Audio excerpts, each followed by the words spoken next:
Stephanie, thanks for being here. Cheers. Thanks for having me. Cheers. Salud. This is Screwball. It's really good. I don't know if you've seen or tasted this before, but I'll let you taste it. Go ahead. Peanut butter, fancy. Man, you were so anxious to drink that you missed your 3, 2, 1. Sorry, Mario.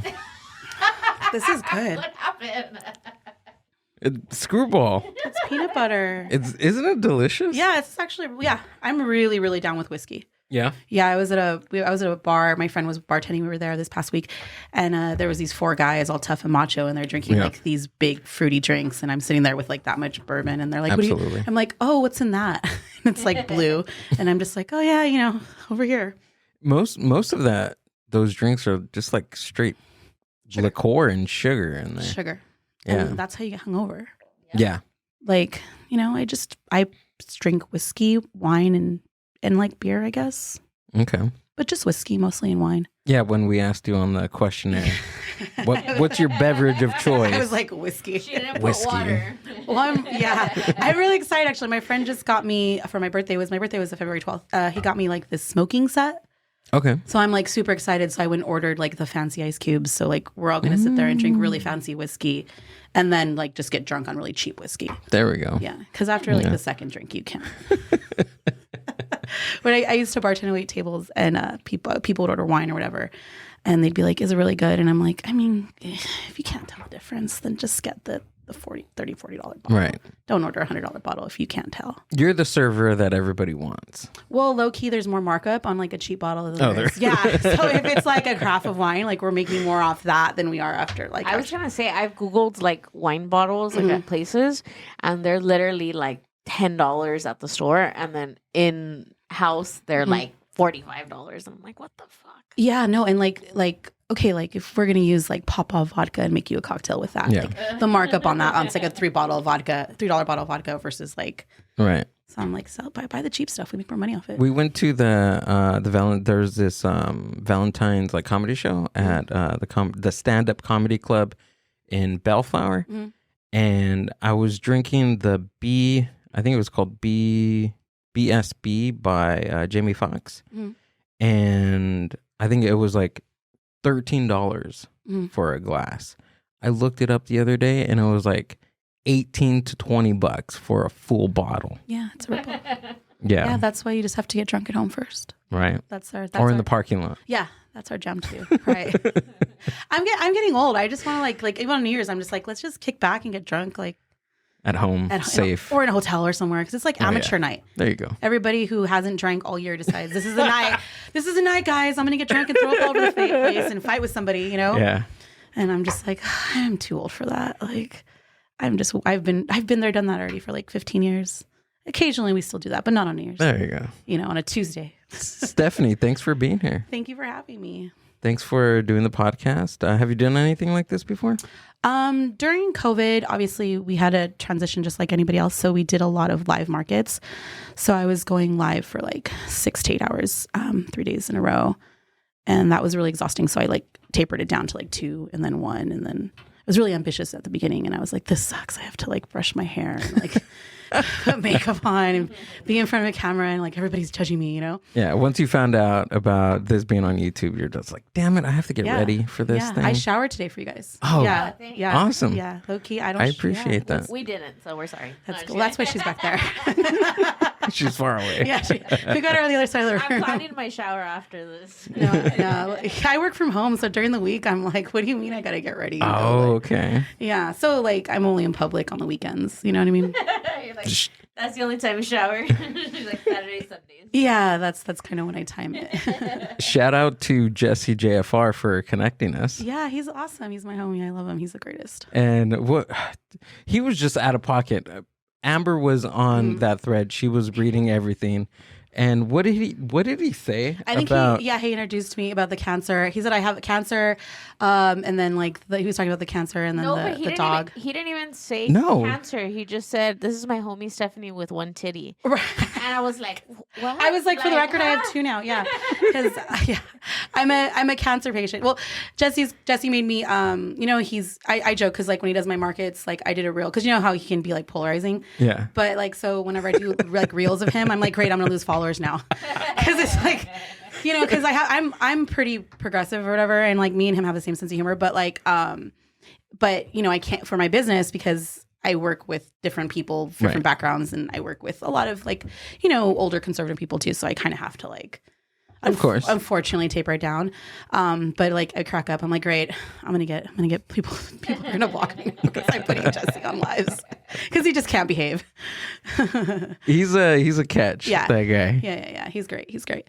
But yeah, he's been vending with me for a long time. But I mean, I run the Socal Etsy Guild, and I've been doing that for we'll be 11 in June. Wow! Congratulations. Yeah. My business survived. My store got flooded.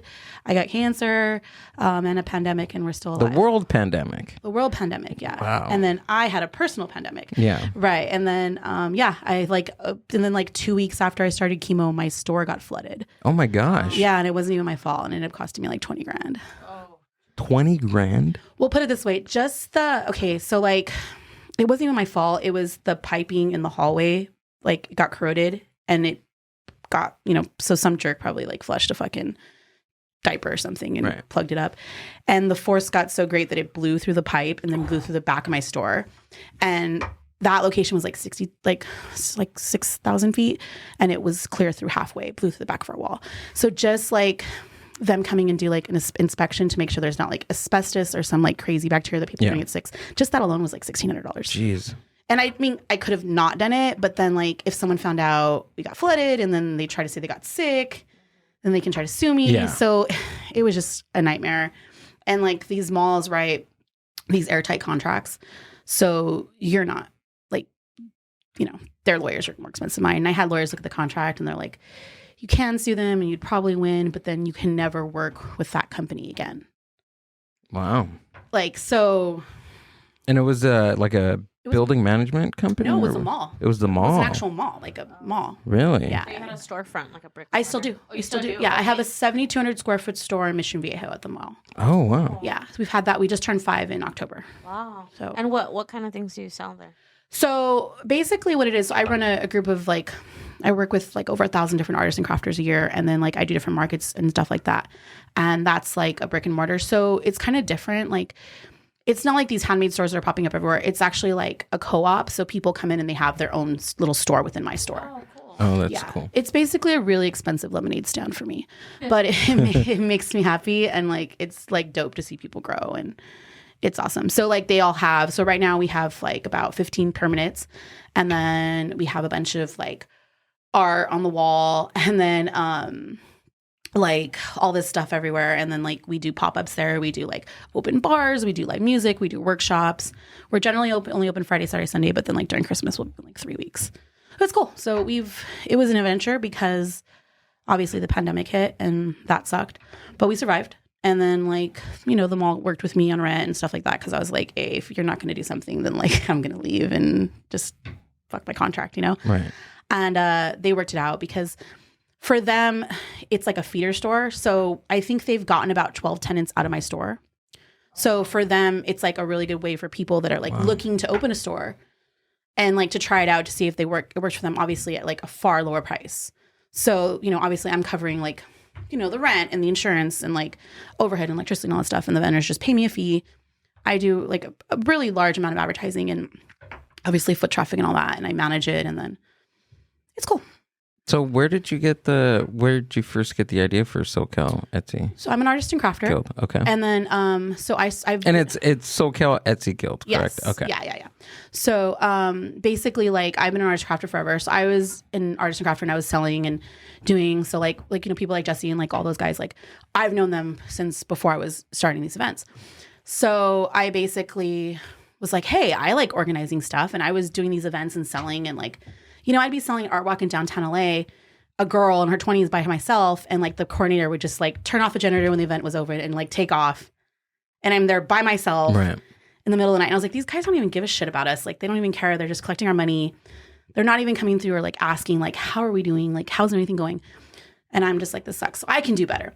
So my friend his family basically owns a block in downtown LA in Olympic and Central. And he's like, hey, why don't you come do a market here? It's being out the district. So I did my first market, and it was awful. It was really, really bad.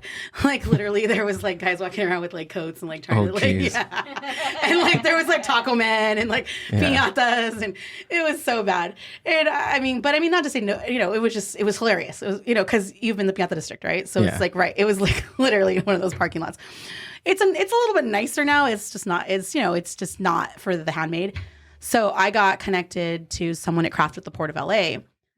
And then I did like 3 or 4 markets in that location. And then we switched over to Craft to Port of LA. And my first market there, I had like 90 vendors, like 15 retail trucks and like 10 food trucks. So I met the right people, like the right way. Yeah. And then from there, like I got connected to doing malls, and now I predominantly work with like a lot of malls and shopping centers and stuff like that. But I mean, I've worked with like, I want to say like 60 something locations in the last like 11 years. How long were you doing like the street market thing before you actually like moved into like a space? Because sometimes people they do markets, because I come from like a food and beverage event background. Right. And sometimes that's all they do. That's their bread and butter is just events, working maybe 6 months out of the year, taking 6 months off and then doing that route again. Like how long were you doing street markets before you went into an actual building? About 5 years. Oh, okay. But I mean, we were already like connected with malls, and I was already working in malls. So. Oh, okay. So I see. it was a gradual transition. So like we were already doing markets and malls, and then the Mission Viejo, like the average income is like 130,000. So it's like a nicer area. So we're doing a market in their mall, and they're like, hey, let's try putting you in a space. And we did it, and it worked. And they were like, they're really great with us, and they're like, you only have to be open Friday, Saturday, Sunday. That's awesome. Yeah. So like, but I mean, it's dope because it's like every time you come in there, so we have the permanent spots and then we do pop-ups. Oh, okay. So like if you come in this week and then next week, it's going to be like the permanent vendors will be there, but like there'll be the other vendors that like rotate out. So it's really cool and it's exciting. And we do workshops and like we'll do free, beer and wine. My fiance will come like bartend and like we'll bring our dog and he'll just like kick back there and we just give out free alcohol and everybody loves us. Yeah. People come in, they're like, it's free. And I'm like, yeah. And they're like so confused. And I'm like, they're like, what's the gimmick here? What's the catch? What's going on? What are they trying to catch me in? I mean, we can't sell it because we don't have a liquor license, but it's private property. So like you can give me, peanut butter whiskey. Oh, okay. I see what you're saying. Yeah, it's private property. It's the loophole, remember? That's the loophole, ladies and gentlemen. Yeah, like it's like if you go for like a bride dress fitting or whatever thing, they give you champagne. Like donation type of thing, no, we don't right? need to take no donations. I mean, I don't. Like it's donated. Can we look up the loophole, please? Because I'm totally confused. So the loophole is we're not selling it. Gifted. We're not. Yeah, we're giving it away. You're giving it away. We're not selling it. Okay. So we're giving it away, and we're not preparing anything. I'm not cutting limes or lemons or doing anything like that. We're just like opening it and giving it to you. So you're oh, okay. Like we're not preparing anything. I'm not mixing drinks. Right. I'm not. We're like giving it away. Oh. You know what I mean? Okay. So it's not like even like I think makeup counters do the same thing or whatever. It's not, or like if you go to like high end retail, like they'll do the same thing. Like, so you're able to give it, but you just can't sell it. And obviously they have to be of legal drinking age. So like we'll card and stuff. Of course. But like we're not getting 16. I wonder what the difference is. Is it just like the money transaction? Probably. Yeah. Mm-hmm. Yeah. It's like anything. Like weed's legal, but that doesn't mean you can sell it. True. You know what I mean? You have to have a license to sell it. You can get high. I come over and, people can get high together, but like you can't sell it to me legally. Yeah. That's where the donation thing comes in, right? Yeah, but we don't even do that because I don't know. That gets. Yeah, I wouldn't. That gets tricky. I don't know. Maybe. Yeah, I mean, maybe I would. I mean, I've seen like Brewers Fests and stuff like that. Yeah. Where you pay an entry fee and it's like home brewed beer. And then you come in and it's like a bunch of people that have like brewed their beer at home. Like small batch. Okay. So I've seen things like that happen where there's like I don't know, like for like that gets, I don't know. That gets pretty crazy, huh? Yeah, I have a friend that has this store and she was like, well, what if I like do, and I was like, girl, you don't have a liquor license. The moment you start taking money for it, it's like, that's a whole nother. Yeah, the ABC wants their money. Yeah, that's basically what. That's what it comes down to. That's what all those those licenses are for. Yeah, taxation.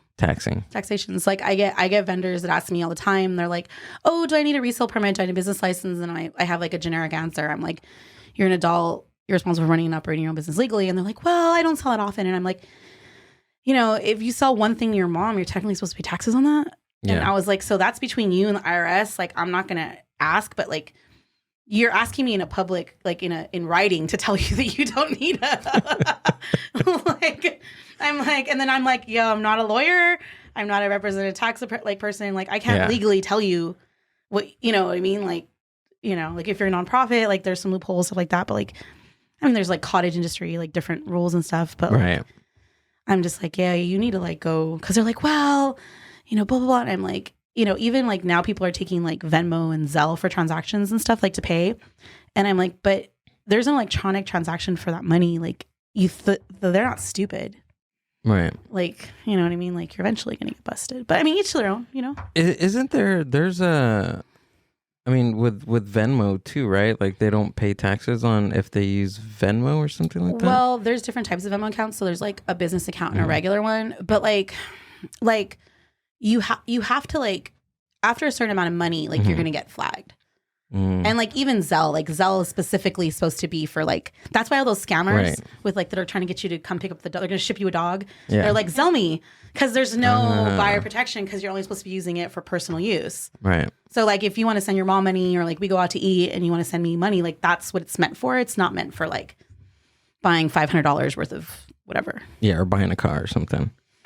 You're going to get flagged. Yeah. So I mean, I wonder if a Billy's Egg Farm right here in Chino got flagged. Because they use putting them on blast. What? Well, now they are. I love the now egg. Now it's gonna. Can you? Out. I know you don't edit, but can you edit that out? Please, the FBI. I know. On blast. I know. Their line was way too big. Like, right? Listening to the FBI. My FBI agent is just like. That's when you like ask Siri if she's listening to you. She gives you like a 20-minute response. Does she really? I did it the other day and I cut her off because it was getting too long, and I was like, I'm going to bed. Like. Those things are getting wild. Even Alexa just like says something just like randomly, and I don't even ask her to. We're like laying in bed, and then she'll be like, "Yes, the answer is." Yeah. And we're like, "What the fuck?" But she's always listening, anyways. That's creepy. Like all these different tech things are always listening. For sure. What did I say the other day? We were coming home, and then I was like, cheeseburgers. Let's try it out. And I was like, cheeseburgers, fries, shakes. And I kept saying. First thing she opened on Instagram. It was like fries. And I was like, bastard. Yeah, that's like Baskin Robbins. And it's going to like, I'm going to turn my phone and an ad's going to pop up. Mm-hmm. Yeah. It's a trip though. Cause like I do a lot of like digital marketing, like obviously like through Facebook and Instagram. And like I was talking to friends, and they just like people that don't understand how that works, like SEO and like all that stuff. And I'm like, dude, I can tell the household income, the demographic, the location, the down of the city. Like I can tell like where, like who's looking at my ads and who's clicking on them. And that's like not even like a deep dive. So is that like a third party type of thing that you use for that? No, I mean, well, it's called Meta platform now, but like Facebook and Instagram, they're owned by the same company. So like, but I mean, like when you sign up for Facebook and Instagram, like they give you all that information. Like they ask you those questions, and you voluntarily tell them all that's stuff. Under the terms and conditions, right? Well, not even that, but like, when you have a Facebook or Instagram, you're putting what city, right? And then we all have like location enabled devices that are telling us and everything. And that's like when everyone's like worried about the chip, I'm like, yo, you gave your your like your face recognition and your fingerprint like willingly to your phone, like and I'm just like, low key, like if anyone wants to come and steal my bad credit, like come take it. You know what I mean? Take my credit, please. Maybe you'll probably make it better. Like pay my medical bills, Yeah. But like, but people trip. I'm just like, yo, the government's not that smart. Yeah. And I don't understand. Like you made a good point. Like we give them our information regardless through Instagram, Facebook, any type of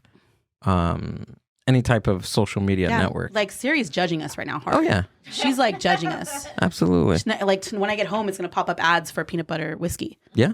Yeah, for reals. Alexa in the other room, she's listening. She's already added to your Amazon card. She's on it. A loofah and oh yeah, from the last one, huh? Jeez, those guys. Loofah. No, from this one because we said we didn't shower. Oh yeah. Oh yeah, Body wash and everything. Yeah, like nose plugs. Yeah. Or stronger alcohol. I know, that's true. Yeah, no, it works. So the Socal Etsy Guild. So how long were you doing that before the breast cancer? So actually March 15th will be 5 years of me having brain surgery. Oh, okay. So, and then June will be 6 years of me getting diagnosed. So, I mean, like my business was like 4 or 5 years old. So like it was like roughly like 5 years old. What was that like? Sucked. I don't know, like it's kind of hard to explain because when I talk to people about it, I say it so matter of fact. Like I was in the hospital because I've had 6 surgeries in the last 4 years. So this is kind of just my normal and this is my reality and this is my matter of fact. So like I remember, because I have to repeat the story so much and like I've been interviewed about it and stuff like that and like being in the hospital and like every time I see a new doctor, because I have like 8 doctors, like I'm not even exaggerating. And like just every time I have to talk to a new doctor, like my oncologist is leaving and I'll see a new oncologist on Thursday. So I'm going to have to like repeat everything. So I say it so matter of fact. And one of my RNs was like, you say it so matter of fact. And I was like, this is matter of fact. This is my matter of fact. This is just my reality. And this is what I have to deal with. And I don't know any other reality. You know what I mean? So it's like anybody that's been through a situation or has like a disability or like whatever they're going through, like that's just how you just have to deal with it. You can either accept it or not. And you can be a victim or you're not a victim. And I made a very conscious decision to just not be a victim. And like, so when I got diagnosed, it sucked. And like, when I got diagnosed, like the month before I was starting chemo, I had a huge party in my house. So if you ever want to get your friends together and you haven't seen in a long time, just tell them all that you have cancer and they'll all come out. Yeah. Oh, okay. So that's what I did. And so I had a big party and like 100 people showed up. My uncle and my family was like, Jesus, your friends drink a lot. Because we were like, because I like to recycle. So yeah. I wouldn't let my fiance throw out the trash. I was like, no, we need to recycle all the cans. So we were throwing out things full of beer cans and bottles for like 3 weeks. But I mean, I had a big party and like my friend who had lost her mom to cancer, she recommended it. She said, it's kind of a good idea because like your friends will see you. And it allowed me, I think it allowed the people that love me and care about me to like see that I was okay and I was going to be okay. And then then for me to see how many people like genuinely care about me. And I'm super lucky. Like I have amazing friends and family. Like my support system is like real. Like there wasn't a shortage of people that were like willing to help me out or like if I needed rides or needed anything like that, like people were there for me. And like I was really lucky to have that. So I can't imagine like not having support group. But I also think like in those situations, like I feel like you can look at things like half full or half empty. And like, don't get me wrong, like there was some of my best friends that I've been friends with a really long time that didn't come see me or didn't call to see how I was or didn't even do anything. But I acknowledge that wasn't necessarily about me. It was maybe just how they were having a hard time dealing with it because I had very serious cancer. I had stage 4 breast cancer that spread in my brain. You had stage 4? Mm-hmm. Yeah. So I was originally diagnosed with stage 3. So I have something called a BRCA1 mutation. So basically, like I got the lottery, right? So I was born with like a 65% chance of getting breast cancer and 65% chance of getting ovarian and 85% chance of getting breast cancer. I didn't know. My dad had prostate cancer, but we're Mexicans, so like you don't talk about it, right? If you don't talk about it, it just didn't happen, it didn't exist, right? Of course. And that's how my family is. So we didn't talk about it. I didn't really know anything, but people don't realize like prostate cancer and breast cancer are basically like brother and sister. So there's a genetic tie, and it didn't even become common for like men to get tested for the gene. So then whatever, I found out I had it. And then like my first oncologist, I didn't even have insurance when I had it. When I got diagnosed, I had to pay for the entire diagnosis out of pocket. Went through my savings, and it was just really crazy to see how they treated me because when I showed up and I was like, I don't have insurance. And I was like, they're like, how are you paying for this test? And I was like, I don't know, does fucking cash work? Wow. But they just were like, so like, they treated me so different. And like my oncologist that originally diagnosed me, he would like have the worst bedside manner ever. He was like, oh fuck, like, like literally like, you started chemo last week, like blah, blah, blah. And since I didn't have insurance, they wouldn't schedule any. So like when you get diagnosed, you have to go get like a PET scan and like, CT and MRI and all these things. I don't know what any of that is. Blood work and like certain tests get like you have to do certain tests 2 days apart and you need certain blood work done before. I didn't know. What the fuck did I know about anything? I'm not a doctor. I had never been sick a day in my life. All of a sudden they're telling me I have cancer. And I was like, I was 33 years old. So I'm like, fuck. And so, so then like I had to go. So like not only did I just find I have cancer, it's a Friday. So I got to get on the phone and now I got to call all these places and make all these appointments myself. And I can easily see how people would just shut down and not deal with it. You know what I mean? And like, so then I got lucky. So like, luckily it was like, we were able to like do open enrollment and like, my fiance was able to add me my insurance. So like after that all happened, like I went through like a little bit of that time and then we were able to like get me into City of Hope and like, so like my brain surgeon is like head of neuro for City of Hope, top 5 in the country. So like, wow. I literally like joke, like I went from Motel 6 to the Ritz-Carlton, but it gave me like a sense of appreciation. As far as medical care. Medical care. Right. And it's just all medical care is not created equal. And like, if I honestly I had a 5% chance of even being alive right now. And so like that all happened. I went through chemo and radiation, whatever. They're like, congratulations. You know, I had my mastectomy. They're like, congratulations, you know, you're cancer free. And I'm like, yay. All right, we'll see you in like, I don't know, 2 months to start radiation. I'm like, cool. So one night we go out and we party and I get fucked up. And then the next day I wake up and I'm like, damn, this fucking hangover sucks. And then 2 days later, I'm like, damn, this hangover sucks still. And 3 days later, I'm like, what the fuck is wrong with me? Started collapsing. I went in, like, so I'm like, fuck. So I went in and whatever was wrong, it was like, I actually like collapsed at Chili's. And then like the next day I had an event in San Diego and my fiance's like, I'm taking you to the hospital. I was like, no, I have an event. We got to go to the event. I don't have anyone to run it tomorrow. I got to work tomorrow. So I worked. So then it was like, I waited like probably like 4 days because she had given me like some like K-Pack or like, I forget what it's called, but like basically like antibiotics to take in case I got. So I just thought it was like sick. So I took that, waited. And so like, and then on Monday, he's like, I'm going to take you to the hospital. And I was like, no, you're going to go drop off my rent payment first. Because I was like, for my store. Because I was like, I don't like whatever's going on is real, and I don't need to deal with it. So then I went in and they're like, your left pupil is not dilating. Just kidding. The cancer spread to your brain. Oh my gosh. So they're thinking the cancer was already in my brain, and they just didn't catch it. And then it moved. Well, it spread. It spread. Which is like me hitting the lottery again, because the chance usually like, you know, like, so the way it works is like it goes into your lymph nodes. So like lymph nodes are like taxi cabs. So then it moves like the cancer to other places. So generally it would go to like my lungs or like something nearby. Mm-hmm. But no, they were like, we're just going to go to your brain, bitch. So I went in and then they're like, your left pupil is not dilating. So I had a 2 centimeter and a 3 centimeter lesion behind my left eye. And then like, they're like, well, and what I like about City of Hope is that like, you know, you're in this situation and I don't like being told I can't do anything, or I don't like being told I'm forced to do something, you know? They give you options. So even in a situation where you feel helpless, like I still felt like, you know, like I was able to like, you know, like have a choice. So like, you don't have to have surgery if you don't want to. These are the options we give you. And I was like, well, I don't have surgery. Let's just take it out. And then, I guess my fiance's crying. I call my brothers, they're crying. I call my uncles, they're crying. And I was like, fuck, dude, I'm not telling anybody else. Because you guys are all like, there's like this meme saying, this is me telling everybody else I have cancer and like hugging them and consoling them because they, right. You know, right? Yeah. So I'm like, oh my God, I'm not telling anybody else. So I told my employees that needed to know to run my business like that weekend. I was like, by the way, and I didn't tell anybody else.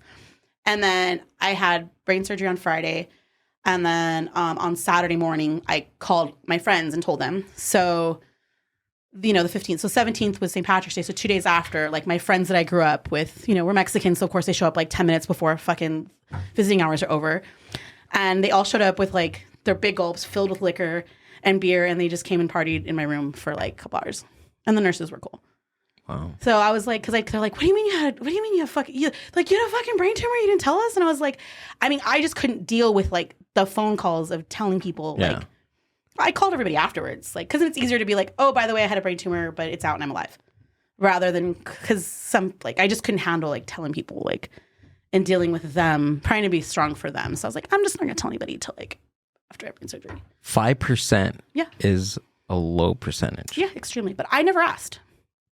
I found out afterwards. I looked it up after. Oh, you looked it up after? I didn't find out during.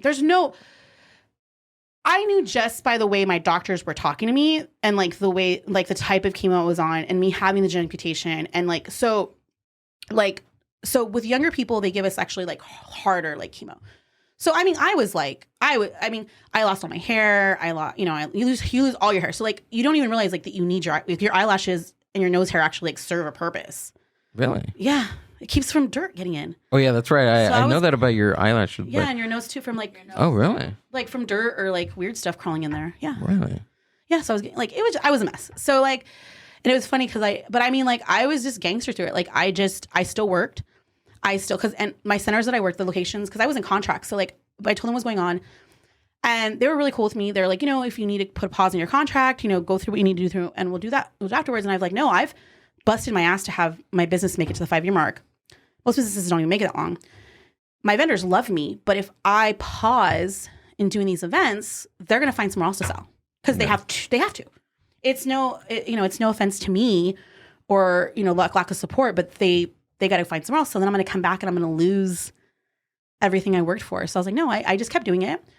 I have a really good group of people that work for me and help me out. And, we made it through. And I mean, like, I was literally like, there's a picture of me where like I'm about to go into like surgery for mastectomy, and like I have a notebook and my laptop on the bed, and like my friend's like, please tell me you're not fucking working before I get a surgery, and I was like, yeah, but I stayed extremely active. So like it was funny because I asked my doctor, I was like, can I have like a handicap pass? And she's like, wow, you're not going to get better parking at the hospital. I was like, oh no, this is for Disneyland and Dodger Stadium.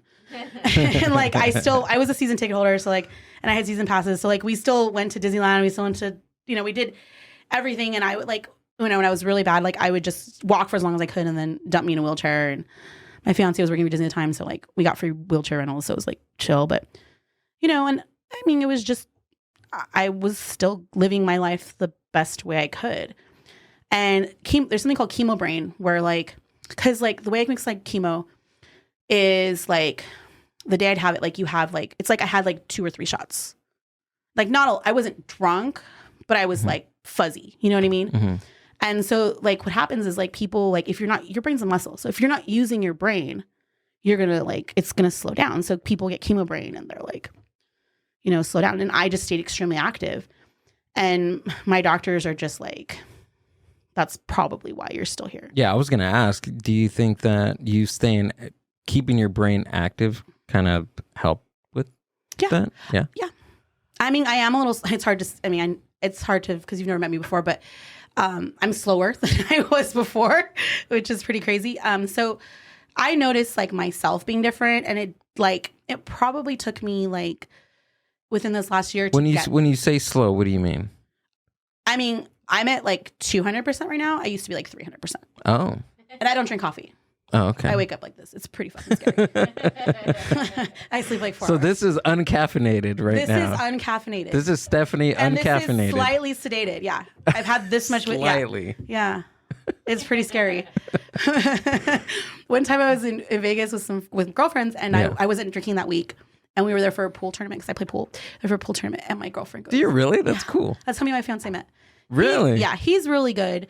I'm like a really good shitty player. Really good shitty player. Yeah. Oh, you probably beat me. Yeah. Okay. But I'm not like like he's like yes. Like he can hit. She's like, by your stature and the way you look and the way you walk. I'm sorry. I mean, no, it'd be really close.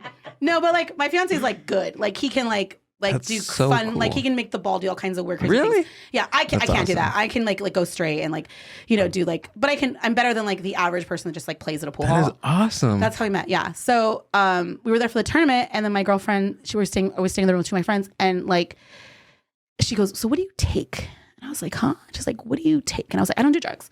And she's like, no, I know, but like, what do you like do? And I was like, I don't know, baby, just made me this way. I was made like this. I was made like this. Who has a song like that? I was made like this. I was made this way. Lady Gaga? Lady Gaga. Lady Gaga. Yeah. That's funny. Yeah. That's funny. But like, I mean, and I like my fiance cracks up because like we'll be public places and I'll just like randomly start talking to people. I've kind of like kicked back a little bit, but like within 5 minutes of meeting me, I was like, do you want to see my boob? Because I'm like, I've been through cancer. Like, it's really neat. Like, they've done all this crazy stuff to it. Oh my gosh. Well, they put a piece in my back and they swung it around. What? Yeah, because so they didn't know about the brain tumor. So what they did is they took one, and I know it's like crazy. So like I have a Franken-tit. So like. Well, repeat that one more time for me. Franken-tit. Franken-tit. Okay. Yeah. I told my plastic surgeon. You need to TM that. You need to trademark I know, that. I'm going to. I told my plastic surgeon that, and he was like, that really wasn't the look I was going for, but okay. He just went back to medical school. He's like, that's really a compliment. And I was like, yeah. So they were supposed to do the reconstruction like a year later. Mm-hmm. But what ended up happening is when they found out I had the brain tumor, they were like, well, now we need to wait 2 years to your scans. And then your scans are clear, and then COVID hit, so they weren't doing any elective surgeries or reconstructions. Oh, man. Yeah, so I ended up having to wait almost 3 years. So they had done like a skin sparing, which is like they leave the sack. So basically what happened is like that sack shriveled up and I just had this like weird looking elbow.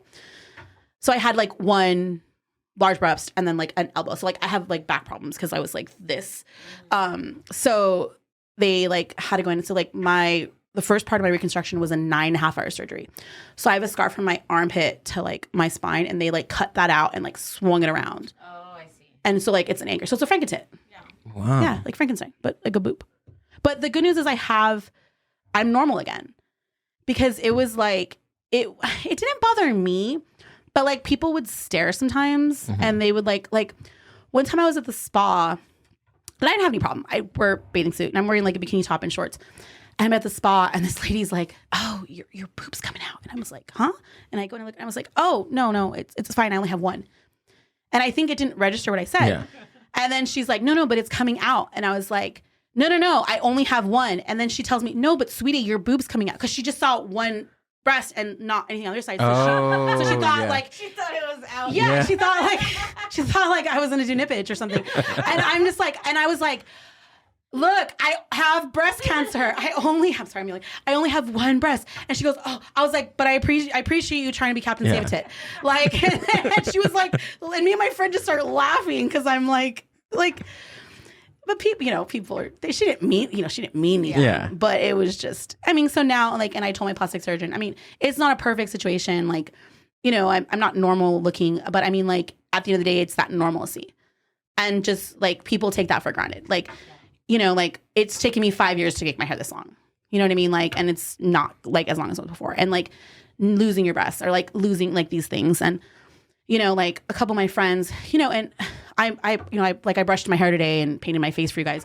But like normally, yeah. And I showered, like I said. Yeah, thank you. But normally I'm like in a ponytail, like leggings, like really they kick back. And one of my girlfriends was like, well, why are you even going to do the reconstruction? Like just, it's better if you just don't do it and like leave it alone. Because my doctor was kind of like, I was like, look, you wear makeup every day before you leave the house.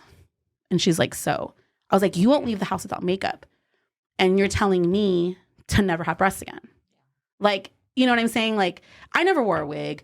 I got real lucky. When my parents dropped me, they must have dropped me on my ass, not on my head, because my head's like really like round and nice. So I'd be in the hospital and people are like, you have a really nice head. And I'm like, thanks. I know.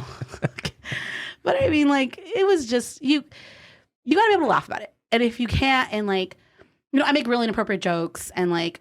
I've noticed that about you. Well, we're 37 minutes in and you have a very positive outlook on your situations. Well, like, this is why I look at it. Like, it's scientifically proven that laughter and happiness and people that are happy live longer than sad people. So the way I looked at it was like, being sad about my situation has zero benefits. Like, if I'm sad and I die tomorrow, then I wasted my last time I had feeling sorry for myself and being sad. Yeah. And then like, but if I'm positive and I live longer and I have a better time, like there was just no, like I try to be rational. Like I try to be about the percentages, about the numbers, and like when I make decisions or even in business or life or whatever. And it just made no sense to like feel sorry for myself. Yeah. Like I was still out there. I had a surgery last. I'm a huge Daughter fan. I have my gang member tattoo up here. My LA fan. We're big Daughter fans. I had a surgery a week before opening day last year, and we went. Wow.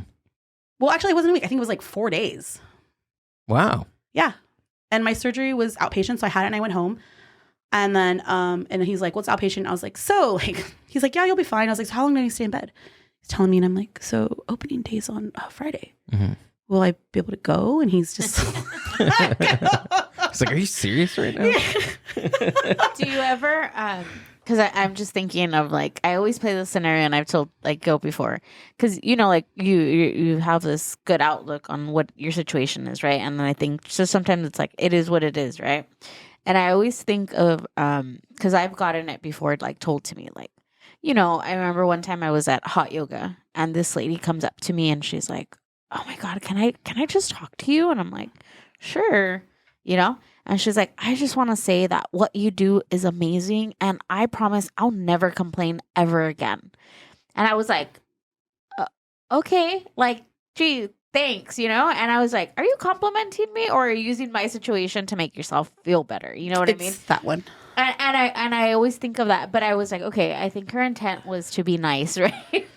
But do you ever get people that tell you that, like, like you're such an inspiration, and like, how do you feel? Do you feel that you are, or you just feel like I'm just living my life and I'm doing what I do? I mean both. Yeah. I definitely didn't like being treated like a victim. You know what I mean? Like, and you know, like, so literally after I had my 9.5, because my doctors already knew, like when COVID happened, obviously I had to compromise my immune system, and I was like, I'm going to work. So what can I do to be safe when I'm working? Not I'm going to stay home. Like, I'm going to do these things. Like, and my doctors knew, like, because originally when they were doing the reconstruction, they were going to do the one where they take your stomach and they put it in your chest. But that one's like literally your entire torso. Wow. And you're like not moving for like weeks. And my doctors were like, we're not, after they got to know me better, they're like, we're not doing that to you, because there's no way in fuck that you're not going to leave. Like, you know, even after I had a 9.5-hour surgery, I had my employees running my event. We do a weekly event at the Outlets at Orange. And I was like, you know, Mom, I'm feeling better. We should go eat somewhere. She's like, okay, where do you want to eat? And I was like, you know, the Outlets at Orange. So I made my mom's like, fuck. So I made my mom drive me down there, and I would just like walk and then sit. And it's just listening to your body and your limitations and like not lifting. So like I hired somebody to come and help me to like literally just make sure I didn't lift anything. Yeah. Like I had my rental guys, but literally just to follow me around. But like even with my plastic surgeon, like when I had my first methysectomy, the first part of the reconstruction, because it ended up being a 3 surgeries, this whole process. I was like, so like, can I like bump the tables to move them? And she's like, huh? And I was like, yeah. I have to work like the week after. So like, can I just like, what can I do to move them? And she's just like, no. And I was like, okay, I'm still going to go to work. And she's like, don't they give you sick time? And I was like, I'm an entrepreneur. What's that? Right. Sick time. What does that mean? No. Yeah. Well, I got pissed because vacation. What is that? I don't know. Like, yeah. I heard people get paid to stay home. Really? I know. I've never been there. My fiance asks me questions about like his benefits, and I was like, yo, I've never had a real job. I have no idea. Talk to my mom. I don't have a real job. I'm working right now. Yeah, you are. I mean, you're having a good time. I'm working too. Amber's working. We're all working. We're all working here. We're having some peanut butter whiskey. We're kicking back and telling stories, like, you know. And I've had friends tell me, like, that's like one of my girlfriends. She's just can't get her head around it. She's like, that's just so weird that you work, you know, Saturday and Sunday. And I was like, you know, that's so weird that you work 5 days a week. Yeah. You know, like it's. I think because before I had my business, I was bartending and waiting tables. So I've been doing that since I was 16. So I was just always used to like. Yeah, usually when you're in hospitality, it's always weekends, holidays, nights, Fridays, Saturdays, Sundays, the whole shebang. Yeah. So you're used to it. Yeah, and it doesn't bother me. Doesn't faze you? No, I mean, I posted a picture one time, like, and it was a bunch of people I work with, and we had all, you know, during the summer we do like beach trips, go like on a Monday or a Tuesday or something, and like I posted a picture, and one of my friends goes, oh, "Must be nice to go to the beach on a Tuesday," and I responded, "Must be nice to go to the beach on a Saturday." Right. Honestly, I'd rather go to the beach on a Monday than on like a Friday or a Saturday. It's just it's so overcrowded during that time. I agree. Like crowds are just like, I don't want to go to Disneyland on a Saturday. Like, there's people. Yeah, exactly. I have to work with people for a living. Like, I don't. I'm like, what do you mean? There's a fucking 15-minute wait.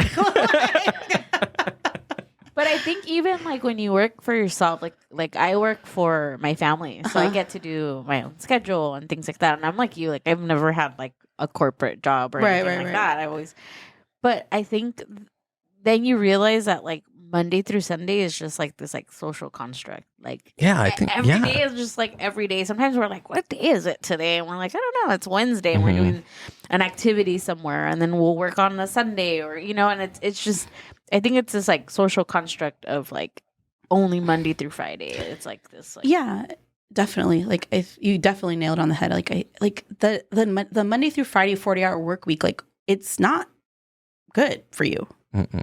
Most countries don't do that. And, you know, like, and we just have like such a huge stress rate and suicide rate and all this stuff, and people are going crazy. And I'm just like, I'm like that person that's like, yo, quit your job and like go do something you love, because you spend the majority of your life working. Like, you do. You do the math. It's like more than half. I don't know. Maybe we can look that up, but it's like more than half of your life. I'm guessing. I'm assuming here. That sounds right. That sounds like, probably even more. No. I don't know. It sucks. Like, it depends. Like, she's Googling. Pull it up. Yeah, I mean, you know, it's like my fiance, when he was working for Disney, he was miserable. And I can't hate on Disney. Like, their insurance saved my life. So, like, whatever. But he was miserable. And I just said, go do something you love that's going to make you happy. Because he was, like, not happy. And I was like, go do something you like. And he has his, you know, now he's super happy with what he's doing. And 90,000 hours. The average person will spend 90,000 hours of work over a lifetime. The average American. Okay. that's key too. American, right? Because like in France, they like go home and have a 2-hour lunch and like go make love to their wife and go to sleep for an hour and then come back to work. That's why they live longer and they drink wine. I know. And they start, I think, what is it, the Germans that they start like drinking at like 12 or something like that? They do that in Mexico too, no? We do that at my house sometimes.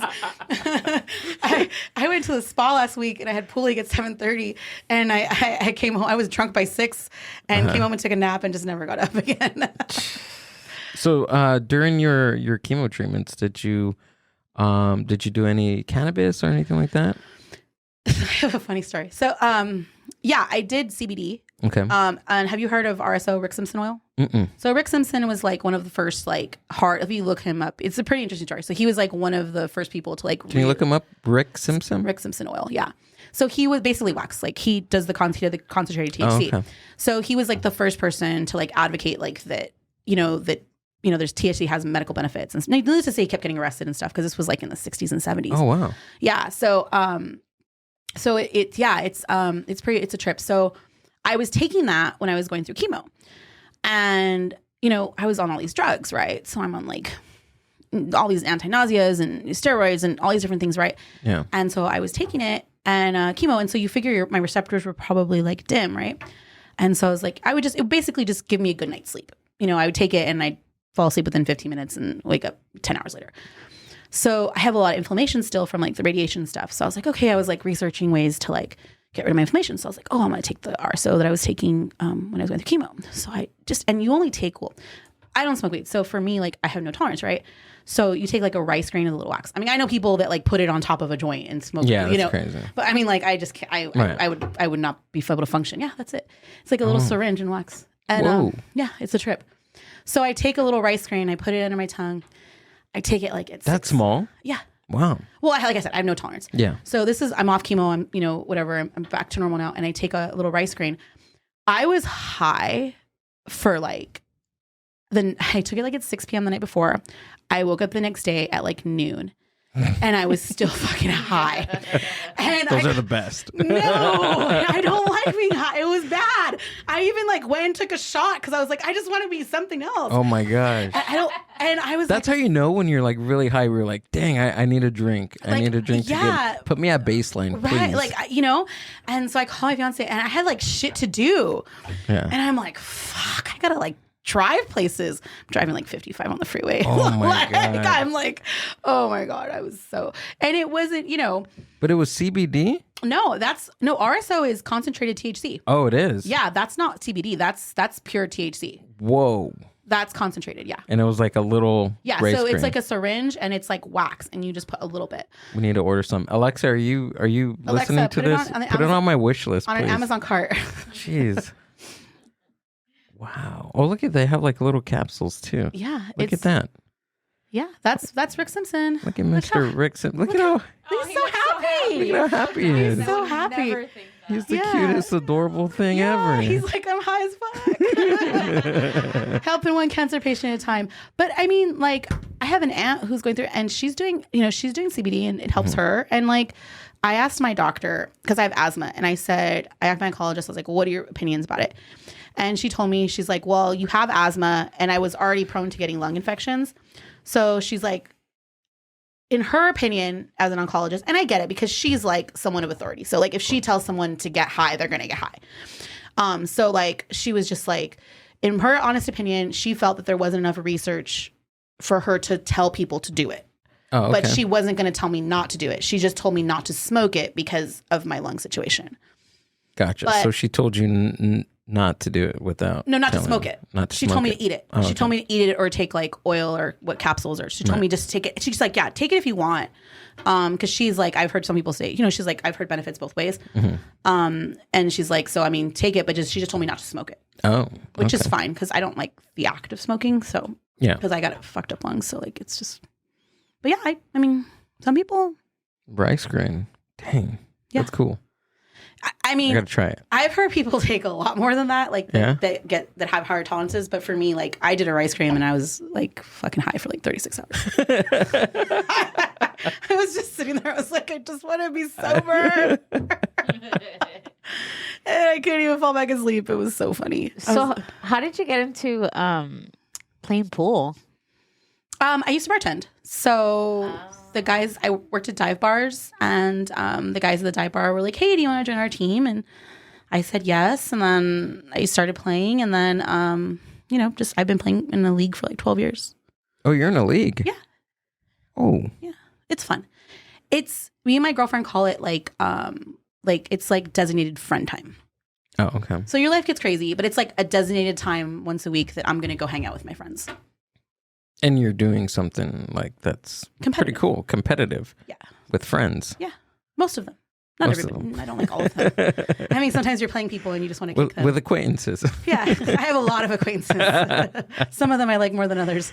But yeah, and that's how me and my fiance met. And, we've been together for almost 11, no, 10, Wow. I don't know, 10 years, something like that. Congrats. Yeah, we haven't killed each other yet. That's a Very impressive. milestone. Yeah. He still opens the door for me. Sometimes he might slam it on my leg after, but There we go. I mean, he's a good guy. So like, yeah. But I mean, I joke because we're both like hella competitive, so we can't even play on the same team together. So you guys have been playing for that long? I've been playing for a little bit long. Well, he's been playing pool since he was like 16. Oh, So okay. he's been playing pool like far longer than I have, but I've been playing in a league longer than he has. Oh, so he's okay. like one of those guys that like hangs out the pool hall with a stick and like, Color of Money or something and like wants to hustle you and steal your money. Color of Money, is that a movie? Yeah. I'm missing that reference. Yeah, with Tom Cruise and what's his name? Paul Newman. Does he make it seem like he doesn't know how to play, and then he's like, Yeah. the best one on there? That's how he Yeah. hustles people. Uh-huh. There's a really good line from there. Forrest Whitaker's in it, and he goes, so Forrest Whitaker hustles Paul Newman. And then afterwards, when he takes his money, he's taking his money, and he goes, tell me something. Do you think I need to lose some weight? And it's like a weight. It's a reference like to handicapping. Like weight is like handicap. Uh-huh. So he's like, do you think I need to lose some weight? And he's a big guy. And it's like basically like him saying, fuck you, What's like the movie called? Color Money. Color Money. We Yeah. have to put that on the movie list. Yeah. We have a movie list. We have a running movie list. It's a good movie because Paul Newman was actually, because there's a movie called The Hustler with Paul Newman and Jackie Gleason. Color of Money? Yeah, that's yeah, right there. And then there was a movie called The Hustler, and that was with Jackie Gleason and Paul Newman.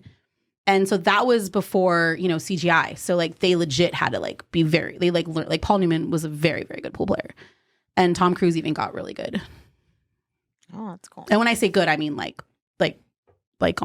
very, very good. Oh, yeah, I see it right there. Yeah, we got to... But look at those glasses. Aren't that pimp right there? You gonna watch that? Yeah. My fiance bought a pair of those just to look cool. Just to wanna look cool? Just to look cool like Paul Newman. Have you guys done any like competitions or anything like that? Have you Yeah. won any? Yeah. We play, we like, we're like, I mean, we love dive bars. Like I could win the lottery tomorrow and I'm just like, I just want cheap alcohol, cheap women, like cheap drinks, just like a good time. And so we go up and play on like a lot of little tournaments or whatever. Oh, that's cool. Like I said, he's good. I'm like, okay. No, so like he'll win, but like we play in an amateur convention. Like we go into Vegas once a year and play like in the amateur conventions. Oh, So you're handicapped. So you're playing against people that suck as much as like I'm playing against other sucky players. So I'm not, but compared to an average person, Yeah. you're very good. well, it's different. So like when you go to a regular bar and you're playing pool, you're playing bar rules. So like we're playing by like different rules with like safeties and strategy and stuff like So that. what's the difference between the different strategy? rules? Strategy. Yeah, and safety. Which is... So like hooking somebody. So like for example, like okay, like if you're solids. I'm about to learn something right now. Okay. So if you're like solids and you don't hit a solid and that solid doesn't contact a rail, then it's ball in hand. So I could pick up the ball and put it anywhere on the table. Oh, okay. So So it's you- like you scratching a ball, right? Mhm. Okay. But it's like that. So, So like so if you're a solid, you have to hit solid. A solid. You have to make contact with a solid, and then the object ball has to hit a rail after, Oh. or the cue ball. And if nothing hits, then it's ball in hand, and then you can pick the. So like if I was playing you and we're playing by those rules, just that rule is going to change how we're going to play, because I'm going to try to hook you so you can't hit your ball, and then I can get ball in hand and put it on the table, and then hopefully like run out or something if I'm playing good that day. Sometimes I shoot damn good. Sometimes I shoot like, oh my God, embarrassing. Like I won like the best player for the shitty players. There's like the shitty players, and then there's like the good players. So there's like the shitty players and then the less shitty players. No. There's the shitty players and there's like the good people. So like I won like the best shitty player for that in my division. Okay. So I went to the tournament to play all the other like good shitty players, and I like it was embarrassing. I was just like, I'm gonna go home and cry right now. Are you one of those players that you're better when you're drinking or when you're not? Yeah, if it's like a happy medium. Happy medium? Like buzzed. Oh, okay. Yeah, it depends. Like, I get nervous. Like if it's like a serious, like we're playing for money or like a competition, like a. How much of it is luck versus like, skill? Both. For the better players, it's more skill, and for the shitty players, it's a lot of luck. Because like if I'm playing a shitty player and like they don't make their shot and they by luck hook me to where I can't hit my ball, that's by no means skill, that's complete luck. Yeah. But like if two higher end players are playing, then like there's more like, that's not going to happen as much. And then also the rules have to do a lot with it, like the type of rules you're playing. Mm-hmm. Yeah. Yeah. It's pretty cool. I like it. Yeah. It's like bowling leagues. I don't bowl. I don't either. I suck at bowling. I suck at pool. What do you do good? I'm just kidding. It's like nothing. Absolutely zero. You have a good podcast. Thank you. I drink whiskey. I peanut butter whiskey. That's good. My first. You're setting the bar really high. Out of all the podcasts I've done, this is the best one I've ever been on. Thank you. This is the best shitty one. This is also the only podcast I've ever been on. Out of all the shitty podcasts, this is the best shitty one. That's my favorite. Ouch. I'm kidding. I like that analogy. I'm going to use that now. Out of all the shitty podcasts I've ever been on, this is the best shitty podcast. I tell people I'm a really good shitty player.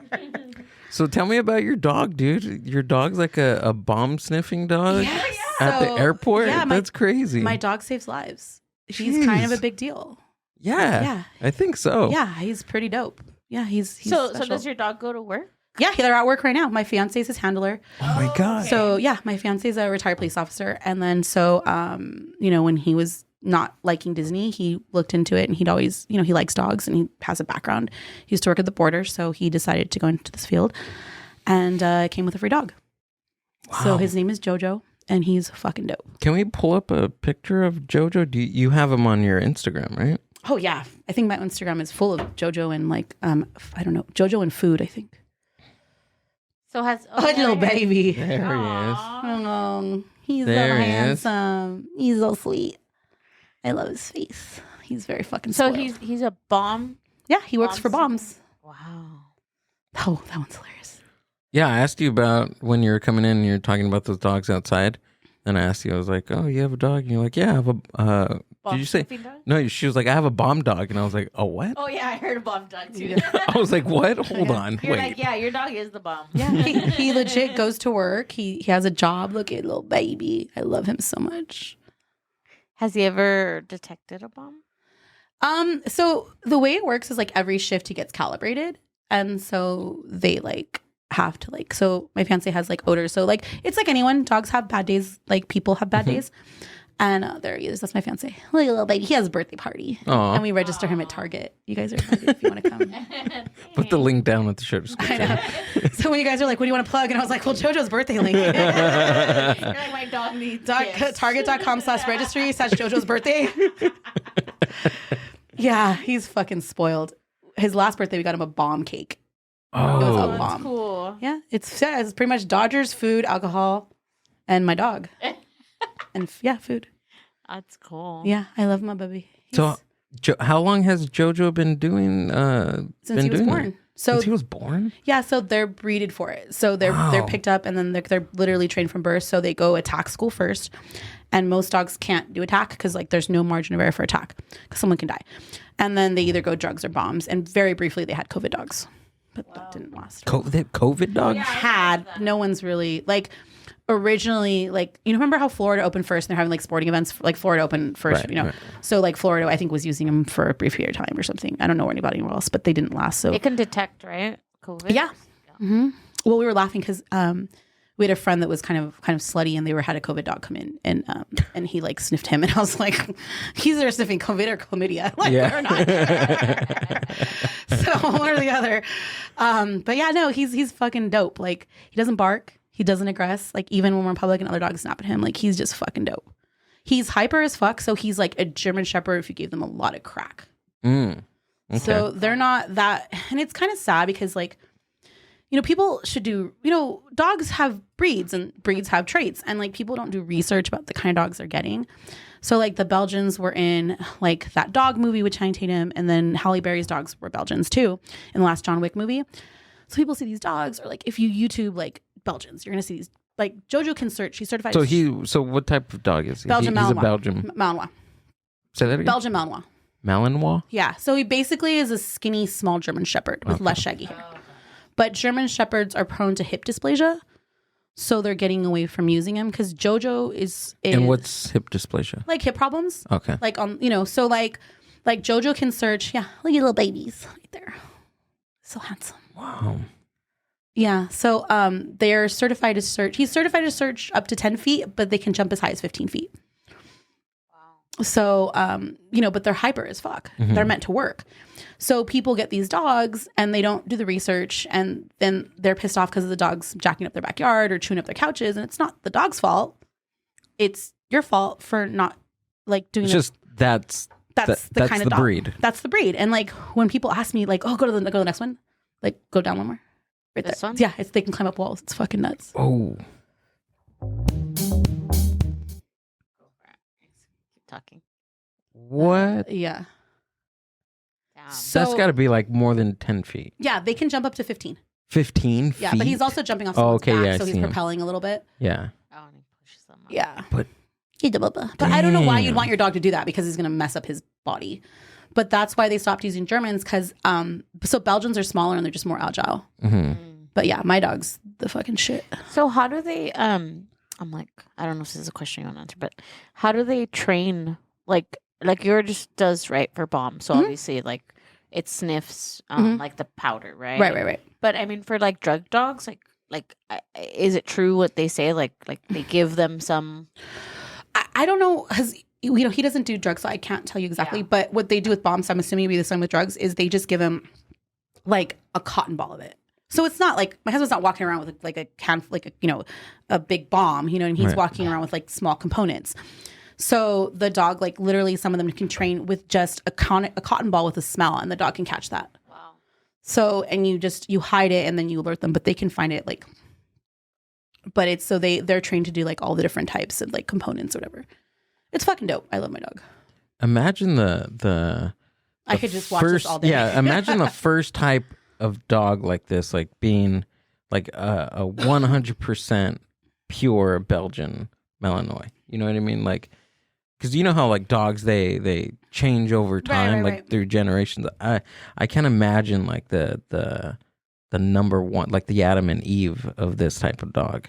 They're just, but my dog's like, he's hyper. So like low key, like when we travel ever with him, like he's been to New Orleans, he's been to Puerto Rico a bunch of times. He goes to Vegas a lot. Like, he goes everywhere with us. Like he's in hotels and, we have to just make sure, like, if we're gonna be in Vegas, like, we have to, like, go. I have to take him in the morning for, like, an hour walk, or, like, I'll go sit downstairs in the sports book with him or something. Yeah, what's JoJo's day like? JoJo's day is he gets up, he takes a good poop, maybe pees on some things, inspects the property, and then goes to work. There you go. And they work anywhere from, like, it's anywhere from a 6 to 10 hour day. Wow. So he legit, he's meant, these dogs are meant to work. And he comes home and he still wants to play. Do you guys Man. get 2 paychecks, one for the dog, one for your husband, or is it joined? I don't know why. Well, Jojo gets a per diem. Oh, okay. But Jojo is part of the Tennis Ball of the Month Club. Oh. And he's also he gets the deluxe bark box. And yes, so he's pretty fucking spoiled. But like at his birthday party when we register him, like people go to the registry and buy him gifts. When I'm reincarnated, I want to be a bomb dog. Yeah. Amber. Okay. Let me make that happen for you. Please. Google it. I'm like, let me How do Google how do I reincarnate my partner into a dog? That is so fucking cool. I know. And he's living his, and like, it's so cute because like he just looks happy. Like Yeah. we were just in Puerto Rico and the dog's like sitting on a beach in Puerto Rico, like just fucking chilling and just living his best life. You know, like the other day we were in Vegas with him and we went down to this like fancy 6-course wine dinner or whatever. And we had like Kobe and like, I don't know, like 70-day aged beef or some shit. And we got wasted. So we went back up and I forgot to put the food in the fucking refrigerator. So I'm like, damn it. So Jojo had like Kobe and like 70-day-old aged beef for breakfast. His little pinky was up and I'm just like, Pinky was up. no, he's, dude. His red robe and his, Yeah, his, he's you know. He grew a swirly mustache. Yeah, he's like this. Like, we don't even like to give him tap water. wow. Bottle water. He's fancy. Damn. Yeah, he's very, very fancy. Finesse. Yeah, but he like, you know, like he gets like organic chicken jerky. Like I'll give him like a biscuit or something and he'll like put it in his mouth, he'll throw it on the floor, he'll look at me, look at the treat, look at me, and then sit and then like put his paw on the treat like that. And he's kind of like, bitch, where's the good stuff? Like, Is there a certain diet that you have to follow for dogs? I mean, like we just this? don't give him, you just want to give him like a good, you don't want to give him crap. Right. I mean, I'm not going to lie. Like sometimes we get drunk and he eats french fries, but like, I mean, you know, we try to limit it and, you know, like he's on good, he likes a lot of salmon and like sweet potato and he's very into meat, Oh yeah. which is good. So he doesn't like the, you know, like the biscuit treats. He's not really into those. Oh really? Yeah. So I feel bad because like sometimes we'll go with him to places like, you know, like bars or whatever. They'll have like Yeah. dog treats and they'll give him a treat. And like he does that whole thing to them that I just told you. And I'm just like, Jojo, stop being an asshole. You're embarrassing take You're embarrassing me in front of my friends. How do you guys take him everywhere? Is he like registered like a service dog? or Yeah, he's something? a federal working dog. Oh, that's right. Dang, federal working yeah, dog. Jojo's got a passport. He's got TSA clearance. Wow. So like, yeah, when we get on the plane, like him and my fiance go through like the fancy line, and I'm like waiting with the regular people, just because I've been too lazy to get the TSA. Every time because we go to Puerto Rico every January for like 2-3 weeks, and every time I'm like, I'm gonna get it, and Emily comes and I'm like, oh yeah, I forgot. Oops. So they get to go through the fancy line, and Jojo goes, and then, but I mean, we put him on a plane, and we just give him like half a Benadryl, like for the first half of the flight, and then half a Benadryl for the other half. So where do dogs go? Like in the Our dog sits with us. Oh really? Yeah. He's a working dog, so he sits with us. Because generally, I think it's like they can't sit with you if they're like over 25 pounds or something. But you don't want to put a pet underneath unless you absolutely have to. It's really fucked up. Is it? They put it with all the cars Yeah. and So everything, right? They yeah. like die. What do they do? Like I don't. They sit in a cage for however long the fucking flight is. Oh my god. And like, and like my fiance sees it all the time. Like they drop the fucking animal off, like cats, whatever, dog, you know, and they drop them off. They get dropped off early prior to the flight, and then they're there, and they have like a bag of food and like a thing of water, and it's just like in there. And then like there's no contact, and then they go under the plane, and it's really hard because like the pressure drops, and like that the under the plane isn't the same like temperature usually. Like it's a little bit. It's just traumatic and scary. Yeah. It makes me sad. But I mean, if you have to, you have to. But yeah, no. Under what circumstances do you have to do that? If you're flying, if you're like going to move to another country or something, and you got to That's take true. your dog, or like, you know, you're going to go somewhere and you don't, you know, you're transporting it or something. But yeah. Jojo's VIP. So he got a shout out on a plane one time. You know how they Did go, he really? Yeah. you know how the pilot's like, thank you for flying American Airlines, blah, blah, blah, right? Yeah, And yeah. they're like, and our special passenger, Jojo. We're like, thank you for choosing American. And we're just like, awesome. Like literally like the flight attendants will sit there and pet him, and we're like, you know, we'll tell that flight attendants, it hasn't worked yet, but I'm working on it. I'm like, you know, because I'll flirt with anybody if it means like free alcohol or like getting to first class. And so I'm just like weekend at the female flight attendant. I was like, you know, Jojo says he would prefer first class. And she's like, I'm going to kick somebody out. And I'm like, do it. And she's like, oh, I wish I could. And I'm like, fuck. Let us know when it works. Do it for I'm JoJo. trying. But Jojo demands first class. Yeah, I've gotten lucky and flown first class, but like it was like a fluke. What do you mean? Like they'll offer you sometimes. So like when I've flown by myself, I've flown. Me and my fiance one time flew first class on accident. I didn't realize I booked it. And it was so funny because it was like the second half of our flight. And I'm usually like in the last boarding thing. Like they don't even have room for my like carry on. Like I got to send it. And then they were like first group. And I was like, this is weird. And then we sat down and I was like, wait, are you sure? Like, this is really us? And they're like, yeah. And I was like, oh, we sat down and they give you champagne. And we're like, oh, we're so fancy. What is it like? What is it like being in first class? You get fucked up. Really? Yeah. So but when me and my fiance went on it, we were like, oh, they give you champagne, you get like free food and like whatever. And it's like warm, good food and like warm towels. And we're like, oh, this is awesome. The chairs are bigger and they recline. And me and him are like, we're going to take advantage. We're going to get wasted. And we woke up like at the end and had a couple drinks. But I've flown first class because if you're flying by yourself, sometimes if they're just trying to fill the seat, they'll send you like, hey, it's gonna like if you want to upgrade, it's like $150. Yeah. So like I've done that and like one time, and it works out because you get to like check 2 75-pound bags for free.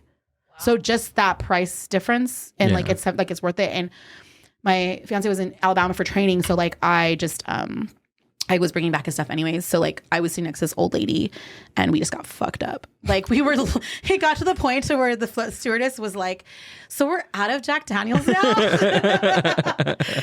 And me and this like 70-year-old lady, like head to toe, like plastic surgery are just like, you know, like getting wasted and just like, and this was on the way to Alabama? On the way back from Alabama by myself. On the way back. Yeah. And we just got like drunk. It was so funny. And she was just down with whiskey. And I was like, you're like my soulmate. I want to be you when I grow up. But she was telling me her and her husband during COVID were bored and they were just flying places. Really? Because it was really cheap. So they would just fly places and they'd get drunk and get on planes and just fly places and then stay somewhere for the night and then turn around and just fly back. Because that's like, awesome. Yeah, they were just obviously financially comfortable. Yeah, and bored. So she had a shit ton of miles that way. So she's like, yeah, now I just always fly first class. And I was like, I want to be you. Damn. I know. I got to try that. Amber, we got to try first class. One day. I feel like a peasant now. Hey, we do what we can. I'm not like, I won't ever pay because it's like fucking crazy expensive. I don't know how much it is. It's like thousands of dollars sometimes. Thousands of dollars. It's so stupid. I see that price and I'm just like, oh, no. But is it worth it? Not for $2,000. It's $2,000? And that's just like flying somewhere here. That's like flying to Florida or like Puerto Rico. Oh my God. Yeah, because when I went to Dubai on Emirates, first class is like $10,000 for a little cabin, which is upstairs, but it gives you like your own little room. You get to shower. They give you like caviar and it's $10,000 for one seat. That's ridiculous. That's a lot of money. That's like my whole like vacation. Like that's more than the vacation probably even cost. That's dope. You went to Dubai? I did. That's fucking awesome. I did. I've traveled a little bit. Where's your favorite place? So far out of the country or in the States? Or doesn't matter. All, yeah. Get fancy. No. So far it's probably been Japan. Oh wow. Yeah, we just went to Japan. Japan was awesome. Really? Yeah. I'm jealous. So I've been to first class, but I have not been to Japan. So I think you guys way one up me. I would trade the one for the first class for Japan. Yeah? Yeah. That's fucking dope. How long were you guys there for? 10 days. Wow. Was it long enough? No. Yeah. Absolutely not. That's so fucking dope. No, there's just like so many things to see and do and shows and food and you'll probably never be. Well, and their technology like is crazy, right? Like just the dated normal stuff, like mundane shit, right? Yeah. Like even going to the bathroom there is different, right? I love the bidets. Yeah. And then they have like a spray, right? Or something. Yeah. Yeah. A spray, like water to go up your butt? Yeah. No. I mean, like air freshener. That too, but an air freshener. Yeah, I was excited about the water in the butt. You know, they have that places here too, right? You could buy one. I know. Alexa? Can you add that to his Amazon wish list?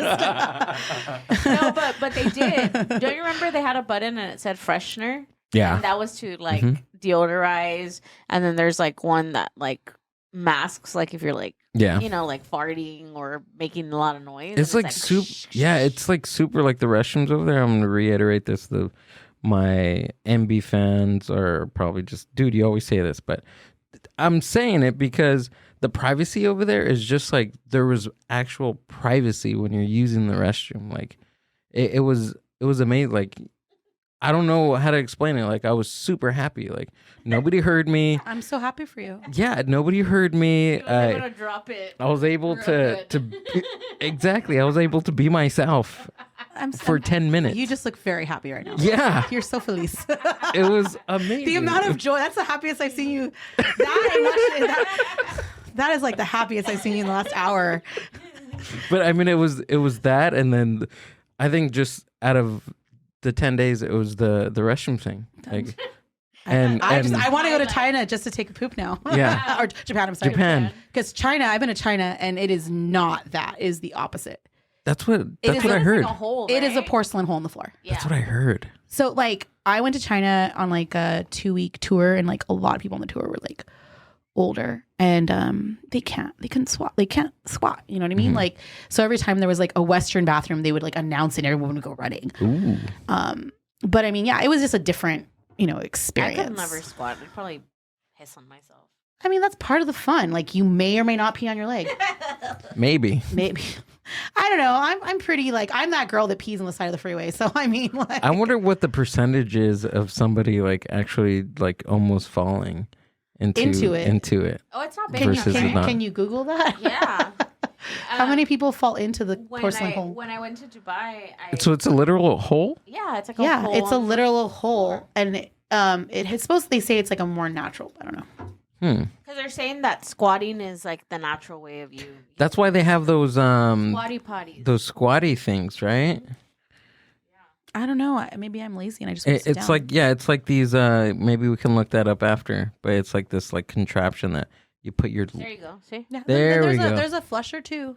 Oh. Yeah, it's literally like Those are in China? Yeah. This is where they squat. It's it's a porcelain hole in the floor. I would just stand there and poop. Hope it makes it down. And trust me, some people have I feel like horrible aim.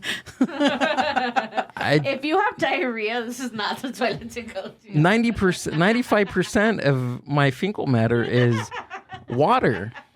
Can I? Just, I would never survive in this. Am I allowed to just All pour? right, Oh go yeah, for it. I don't know. Do you want some more too? Oh sure. I will never survive this. When I went to Dubai, one of my first times going to the restroom, like in public, Thank you. I was peeing and I was like sitting there, and then all of a sudden I hear like, shh. I'm like, okay, and then I see water like on the floor, and I'm like, what the fuck is happening? So over there they have, instead of like a bidet, Cheers. like pointing towards your butt, they have like a little shower head. So the women, because they wear like the abayas, and it's really hot out there, so they're sweaty and stuff like that. So they literally wash with like a shower head. Every toilet stall has it. Oh, because they can't take it off in public. Yeah. Yeah, that's crazy. So then they're like, they're still being hygienic, but they're like getting a shower head and like rinsing like their butt and vagina. Because it's where the hell is this water it's coming musky. from? Yeah. That sucks. That's I'm not that way. I'm like, but every culture has its restroom. Yeah, it's different. Well, and but Definitely. I don't know. It's a literal. That's some shit, literally. Yeah. It's a porcelain hole. I thought that was an analogy. No, When you told me, it is literally. You have learned so much today. That's why I do this. Yeah, you learned about. That's why I do this. About bathrooms in China, about pool. Now you can go and be like, bro, that's ball in hand. What is that? No, we don't need. That's fine. I'm like, oh. No, I think that's just the tile. Oh, Yeah, it okay. just looks old. Yeah, this doesn't look fun. No. No. Japan all the way, 100%. China's not on my list. So we're going. Yeah. I mean, We're going to Japan to use the toilets. I know. That's what we're doing. You're like, can we take a train or a quick hop to Japan to go to the bathroom real quick? But I mean, China, like you got to see the Great Wall. It's kind of like one of those things. Yeah. Like it's just, I don't know, like it's cool, but it's crazy because there's a ton of graffiti on it. What? Yeah. Really? So you can't actually walk the majority of it. You can because a lot of it's like falling apart and just not safe. And like, I'm assuming there's certain parts that they just want to keep nice. But the tourist areas you go to, it's literally like people when Sharpies wrote like, so-and-so was here. Oh What? Yeah. And they allow people to do that? I mean, you're not allowed to, but I mean, how are you gonna? Yeah. How are you gonna stop somebody? Yeah. What you and Amber, you're telling me about the what pyramid that people aren't able to walk Chichen through? Itza? Yeah. They're not allowed to anymore. Yeah, No. because people were taking like pieces of it. Well, and it's just the wear and chipping away, tear. yeah. Have you been there? Have you seen that? I haven't. My fiance has, but Yeah. I haven't been. I It's haven't. amazing. Yeah, I haven't been to inland Mexico. I've only been on the coast. Have you? You've been, right? Yeah, I That's have. so dope. I'm jealous. Amber's been everywhere. I know. We're just living our best life. You should have told that lady, don't feel bad for me. That's what I was like, what are you I was talking like, bitch, I'm going to Japan. Well, there's a. I I'm don't, like, I'm just doing hot yoga. What are you talking about? yeah. I feel bad for you for doing hot yoga. No. Well, like there's that, like you were asking earlier, like, how do you guys watch The Sopranos? But there's like, there's a lady that only has, she's a Russian lady and she's like Russian and like tiff, like it's really tough and stuff. And she only has one leg. And, you know, Tony Soprano's telling her, you know, you're so blah, blah, blah. Like basically what you're saying, you know, you're so blah. And she's like, people like me exist so people like you can feel better about themselves. And it was just like, and she told him that because he's like a hardcore narcissist. Best show ever. I don't know if you've seen it. Oh, you haven't? No. Sopranos, in my opinion. Put on the list. Put on the Amber. list. Sopranos. It's like what? Like Sopranos. 10 seasons? No, it's like 5. Oh, I could do that. I could do that. Yeah, 5, maybe 6. My toxic trait is that I can't watch like a series and I have to binge. Like I have to. Oh, you have to. Yeah. I have Stays to. Up and Like I will stay up for literal days. Yeah. Like I did that with Breaking Bad. I Yeah. did that with Dexter. Dexter's a shit. And now I'm going to do that with The Sopranos. You have to. And you're going to see it and you're going to be like, because Sopranos, the reason Breaking Bad and Dexter even exist is because of The Sopranos. Because Sopranos was like the first show where like there could be naked people. They could say the word fuck on TV because it was network television. Before that, it was all like CBS and Fox and NBC. So it was like this first big show, and it was the writing on it, and it's a dark comedy, like the shit they do, and there's the writing and the analogy, and it's like to watch that show 20 years later. I think they're even like, I think it's like a 25-year anniversary almost, or it did already pass, but like it's just fucking like, it's the fact that it's still relevant and good, like says a lot. But Dexter was a shit, but like, I don't know, Breaking Bad, like with shows like that and Sons of Anarchy, don't get me wrong, I watched it and I loved it, but like, yo, those people would have died like way sooner, like in real life. Oh, okay. I see what you're saying. Like, it's like, I don't know. You have to like step away and be like, okay, this is television. Mm-hmm. You know what I mean? Yeah. But Sopranos is like real. Is like, I don't know. I've never personally been in the mafia, but I feel like that's what it is. You know, I'm not Italian. They wouldn't take me. I tried. That's funny. Yeah, we got to get that on the list, dude. Fuck. What else is on the list? We have that. We have Chinatown with Jack Nicholson. He's one of my favorites. What other ones? Purple. The Color Purple. I've seen that, but like years ago. Get tissue ready for Color Purple. Yeah. What else do we have on that, We had Amber? Citizen Kane, but we couldn't watch it. Dude, I love old movies Rosebud? and I couldn't. I don't know. everybody says that's like I posted about that on my story, and everybody's like, oh, good movie, like awesome. I took pictures of like the pizza that we had that night, and then plus the movie that we're gonna watch, and this is a snooze fest. Like we got through like 50 minutes of it, maybe even 50 minutes of it, like maybe 20-30 minutes we were on the phone the whole time. But I couldn't, like, we couldn't do it. I couldn't do it. So what are your top 5 movies in no particular order? And when I say top, I don't mean like best. I like best movie I've ever seen. Because like there's some outstanding movies I've seen, but I don't rewatch them. You know what I mean? Like those movies that like you will continuously watch over and over again, and every time it's on, you fucking stop and watch it. Okay, the Fly is one. Oh, that's dope. The original or the Jeff Goldblum? No, Jeff Goldblum. That's dope. The Fly. Let's see what else. Office Space is my personal favorite. Mike Judge, the creator of Do you break your computer? King of the Hill. Yeah. Yeah, that guy. Yeah, you know the reference. Yeah. What else, Amber? Trying to think. Stop Yeah. enabling him. Let him think for himself. I know, can't. like he doesn't know how to. Not only she runs the podcast, but she also runs my entire life. You're like, I want pizza. No, you don't. You want a cheeseburger. Yeah, exactly. And it's not by choice, okay? Yeah. Latino men. I know. Trust me, my fiance. I'm trying to cut the biblical cord, but it's hard. Sometimes like when I go to eat, Yeah.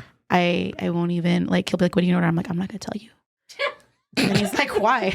And I'm like, "Because you need to make your own decisions." And he's like, "That's fucked up." And I was like, but other times I'm like fat and I want like 5 things, and I'm like, "I'm ordering fries." Okay, I'm sorry, I cut you off. No. Office Space, The Fly. It's rarely that people ask me questions. The Fly, on this Office thing. Space, and then go. The Fly, Office Space.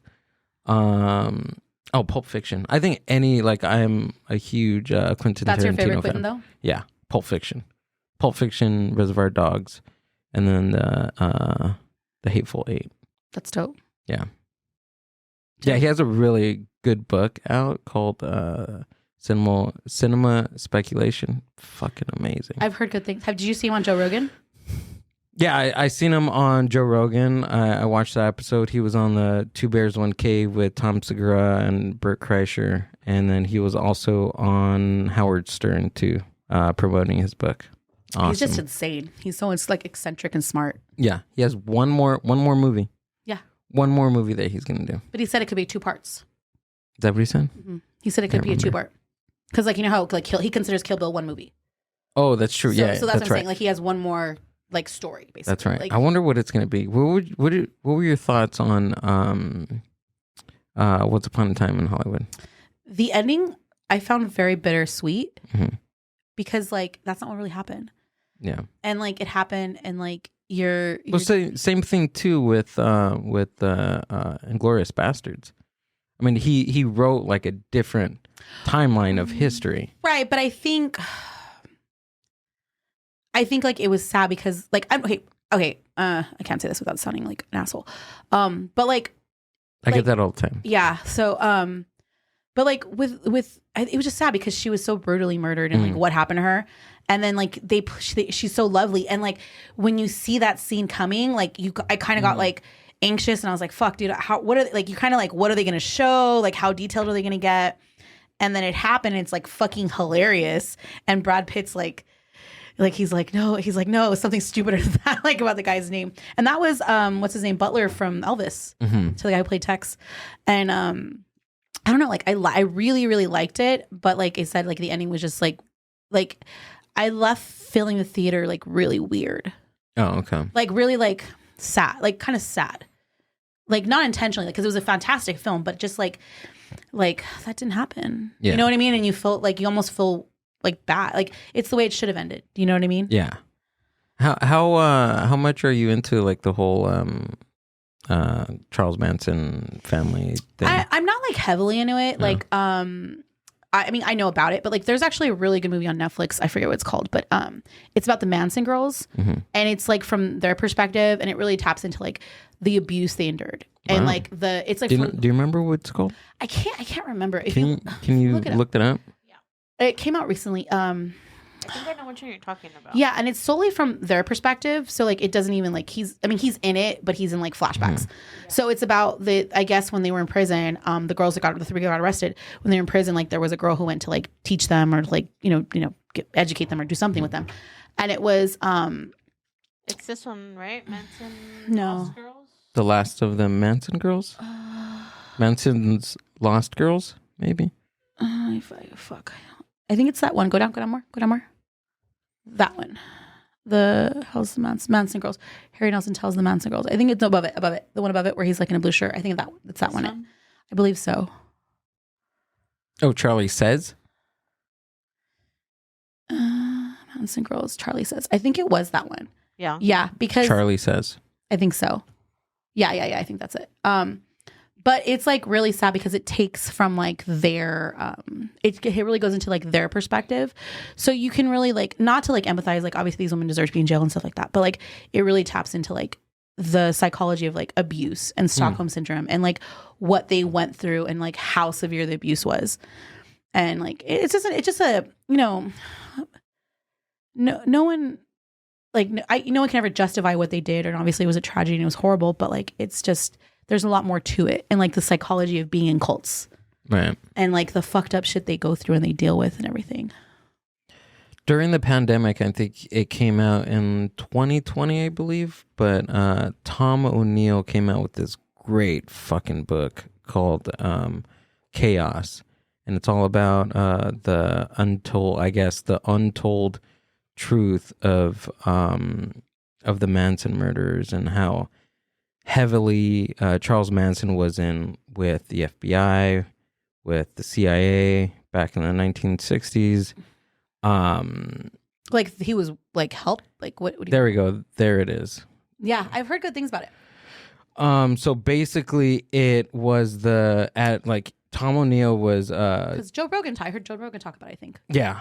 He had Tom O'Neill on the and I want to say that I didn't watch Joe Rogan's podcast before this came out. When I seen this on where did I see? I was like Googling shit because I was like super heavily into the 60s. Like I did like extensive. Have you fucking seen Mad reading. Men? Yes. It's fucking sick. Oh, that's another show that I fucking binged. Dude. That's like insane. That's like it's so fucking good. One of my favorite shows. Oh, if you ask me, John Hamm is like in that show. He's just, but they're so on point with the entire time, with the period, like just how accurate everything is. Yeah, it was fucking great. I'm sorry, I cut you off, but go. No, it's all good. No, great fucking thing. I totally forgot about Matt. That was another. But that's a series. That was another series that I binged too. Yeah. Right. Those are easier. Like Sopranos, the same way. Like it's easier to binge them when they're only like 10 episodes. Mm-hmm. It's not like these other shows like Grey's Anatomy where there's like fucking 40 episodes a season. And or like Sex in the City or something like that. Yeah, I really like Sex. I like Sex in the City. Is it Sex too. and the City or Sex in the City? Do you know that? They have the sex in the city. Oh, okay. Yeah. That's what it is. Yeah. Not they're having sex and they're So back to Chaos. Fucking amazing. So this book is the exact it reports the exact opposite of what came out in Helter Skelter, which was the book by that's like the most famous one. Yeah, but it's written by the actual the leader of the leading attorney of the prosecution of Charles Manson. So they're saying it's like a conspiracy? From what's coming out of Chaos, yeah. Because he was there looking for the Beach Boys, right? The guy that, I forget what the name of the guy that owned the house they were staying at from the Beach Boys. I forget his name, but that was Dennis. We got to look this up. But he's dang. Why is this fucking whiskey, dude? His name is. No one told you to bring peanut butter. We need some jelly. No, look up. So do Beach Boys. Who owned the Tate murder home?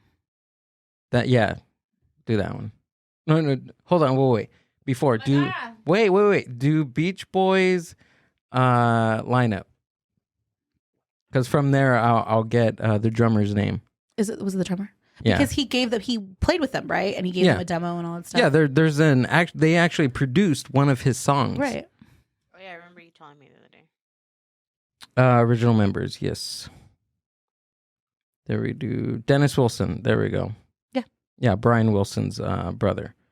But they're in their album 2020. Mm-hmm. One of their songs was actually written by. I was playing. Wasn't I playing this for you like a couple of weeks ago? Yeah, you were. Right, I was like playing them like simultaneously. I was like, dude, like this is the actual songs that he wrote. It's pretty wild. Yeah. Like even Hitler was an artist. There's a movie with John Cusack where it's about who was an aspiring artist. And that's why they say that like he was doing what he was doing because he was like pissed off because he was trying to be an actor and all this stuff. Yeah. And that's why he was so charismatic. Well, same with Charles Manson. Cult, in order to be a cult leader to get people, and you have to be charismatic. Right. And it's a trip. Well, fun fact, my first concert that I ever went to when I was like 5 or 6, because my parents are fucking dope. Charles Manson. Well, it was the Beach Boys, and unfortunately, Charles Manson couldn't make it. He wasn't. Was it really? You seen the original? I don't know if it was the original. I was 6. Don't ask me difficult questions. But it was like a balloon festival, and the Beach Boys were there. And then Balloon festival? It was like a balloon festival, somewhere, like with the hot air balloons. Okay, yeah. Where they like launch them, they go all up at the same time at night. It's pretty cool. Oh. And the Beach Boys were performing, and we saw it. And then my dad, That's awesome. I guess I was like 6 or 7, but I don't really consider it we were there for the balloon festival, and I feel like the Beach Boys happened to be there, and we saw it. But like my first real concert was the Rolling Stones Voodoo Lounge tour, and the Red Hot Chili Peppers opened. So that was pretty cool. Dang. My parents are dope. That's cool. Yeah, Your parents grew up here? Yeah. Oh, okay. We're like 3rd generation East LA. Oh, okay. Yeah. Okay. But my mom's dad was from Mexico, and then my dad's grandparents from Mexico. So we've been here for a long time. But my family's only had sex mostly with Mexicans, so we've stayed Mexican. So some of the cousins have veered outside the spectrum, but we'll forgive that. Dennis Wilson was a wild guy. I think that's what back to Charles Manson. I talked about Charles Manson all day, but he was like super heavy, like into Hollywood. Yeah. And part of Tom O'Neill's book, like he wrote like a quarter of it on how like Hollywood did not want anything to do, like after there was a tipping point pretty much from what Tom O'Neill was saying, was like he was super like he was very influential in Hollywood at the time. Well, it was an old movie ranch that they took over. Mm-hmm. And they were doing like tours and stuff like that. So, I mean, like, I think they just kind of wanted to disassociate with themselves. Yeah, I think that from there, because that was in like the summer of 1969, and then after that, like after this happened, like with the Manson murders, like the hippie era was just like, that's when it like fucking died. It died along with Sharon Tate and all the others. I mean, it was just so fucked up what they did. And I mean, but then what's his name? Polanski. Then he got busted he can't come back to the U.S. Really? No, he's in Europe. He's in Europe. He can't come back. He got busted for child. Oh my God! Really? Look it up. It's like he did naughty stuff with the little girl. Roman Polanski. Yeah, right? Roman Polanski. And it's unfortunate because I mean, Rosemary's Baby was outstanding and it was a good movie. Oh, that was on our list too, and we seen Roman it. Polanski. That's great. That's a good movie. That's a great movie. But yeah, he can't. What have you done to him? I think they were trying to extradite him, but they couldn't. Or he was going to come back or something. It was in the news recently because I think they were trying to extradite him. Prosecutors could seek to charge Polanski. How long goes that? Oh. Yeah, but he hasn't been able to come back for it's been like 40. Dang, he's 88 years old in prison right now. Is he in prison now? That's what it said. Oh yeah, he's back in prison now. But yeah, he would plead unlawful sexual intercourse with a minor. Whoa, Chino. These guys. What have you done to him? What did you do to his eyes? I fucking love that. I know, it's fucking good. But yeah, he did Ninth Gate too with Johnny Depp, and he had some. Which one? Ninth Gate with Johnny Depp. Ninth Gate. It's like a good old fashioned devil movie.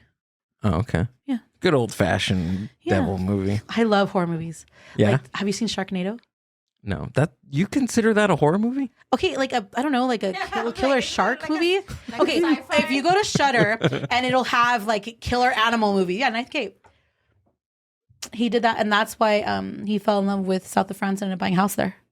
Dang. Yeah, and he has like a villa or some shit. But yeah, no, Sharknado is like, I mean, it has a category. If you go on Shudder and you look up, but see, like movies like Sharknado are fucking hilarious. Like a shark lands out of a tornado and lands on somebody and eats them, or like flies through the air and grabs people by their bodies. It's a fucking. I feel like you're not our first guest to mention Sharknado. You just, yeah, I'm just. This is the mind buzz, dude. Clearly, you guys have people here with good taste. But I feel like movies like that are so shitty that you're gonna watch it. Sharknado 6. How many Sharknados are there? I don't know. It's got the first. I've only seen one because I don't want to ruin it for myself because one was just such a classic hit. But I mean, like, yeah, look at that. Look at that one. What is that? Sharknado in space? Fuck yeah! He's gonna eat what's Elon Musk's car. Oh Jesus. No, yeah, it's like fucking awesome. But Ian Ziering was in the or Ian, is it Ian or Ian Ziering from 90210 was in the first one. That alone is reason to watch it. Come on. Who didn't love 90210? Yeah, no. It's like because I love Highlander, it's like one of my favorite movies. Okay. And have you ever seen Talladega Nights? Yes. Yes. Got the Academy Award for the best movie ever made. Yeah. So, my friend was like, tell me something interesting about yourself. And I was like, I fucking love Highlander. And they're like, really? I was like, that's how I live my life. Well, fun fact, Highlander, every song in the film, including the songs on the radio, are by Queen. Are they really? Mm-hmm. Wow, I didn't know that. Rewatch it. Yeah? Yeah. It's fucking... It's been years since I watched that movie. There can only be one. It's fucking great. That's a car. You got the car. Like, what the Don't buy the car. So all of them, all the score in the movie is... I don't know about the score, but I know for sure the soundtrack. Every song on the soundtrack. I believe it's a score, but don't quote me on that. And I don't want to say that in case someone hears this and then they're like, she was wrong. Oh, they will. We'll hear something in the comments.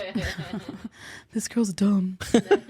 Like, No. It's like, you know, those trolls, like, I'll like, it'll be funny because like I sent an email newsletter, right? And then like the moment I put like one typo, like I'll get an email response from like someone who like hasn't vended or come to my event in like I don't know, a decade, literally. And they'll be like, this is really confusing. That date doesn't add up. That date's a Sunday and you said Saturday. And I'll just respond. I'll be like, thank you so much for bringing that to my attention. I really appreciate your time. Have a great day. Because I'm like, how fucking bored are you? Well, that's what I tell, like, my favorite passive aggressive response is, I'm sorry that you feel that way. Ooh, that was a good one. Yeah, I'm sorry that you feel that way. I'm sorry that your panties are wound up that tight. Well, like... like the Cancer sense of humor thing. One of my girlfriends, I joke about it a lot. And one of my girlfriends, her boyfriend, his mom died of cancer. And like, I'm sorry, like that sucks, right? But like, I guess like he didn't find my humor funny. He found it offensive and he was very upset by it. And I was just like, but you haven't had cancer. So like, if this is how I deal and how I handle it, like that's my coping mechanism, then don't like... So I mean, out of respect for him, I didn't make any jokes in front of him anymore. Mm-hmm. But in my mind, I'm thinking like, "Wow, you're a little bitch." But like, but I mean, I'm still gonna be like respectful. You know what I mean? But I mean, like, I'm like, whatever. But he was offended because you were joking about my cancer. About yours. He was offended because I was joking about my cancer. Oh, okay. But where like I'm confused. Like, where does it become like your cancer versus like anybody else's cancer? It's my experience, and I think anyone has the right to joke about their experience. Yeah, I wasn't like making like jokes about his mom. Oh, okay. Because his mom had cancer, so that's he was like, and I get it. Like my dad had cancer too, but like I mean, it's still my, like my niece fell off a horse, and she's gonna hear me say this, and my niece fell off a horse, and she like fractured her skull, and it was really really bad. Like there was like a 24-hour period. It was like really scary. Gotcha. And me and my brother, because we both have the most fucked up sense of humor, we both said, well, she wasn't that smart to begin with, so I mean, no one's gonna notice that there's any brain damage. Thank God, my beautiful niece is okay. But like that's just how we joke. Like we joke, and that's how I was raised. And I guess I get that not everyone has that sense of humor, but. I mean, it's a free world. I should still be able to say. So how do you feel about like comics like making cancer joke or like doing cancer like it's hilarious. bits? It's funny. I mean, I'm not like I said, I will literally sit at a bar and talk to someone for like 15 minutes and be like, do you want to see my boob? It's so cool. It's a frankentit. Like I call my boob a frankentit. Like, but I feel like people just have gotten like they've lost the ability to laugh. Right. And it's just like, and at the end of the day, like I'm really big on free speech. Like I think free speech is like just something important. And like I have friends that like, I'm pretty liberal, and like I have friends that are super conservative. And at the end of the day, we can sit down and talk shit to each other and have a conversation and still go cheers after.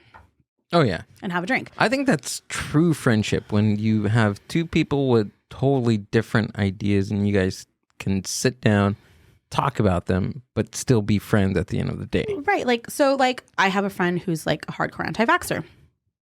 And this was before it was cool. So like pre-COVID.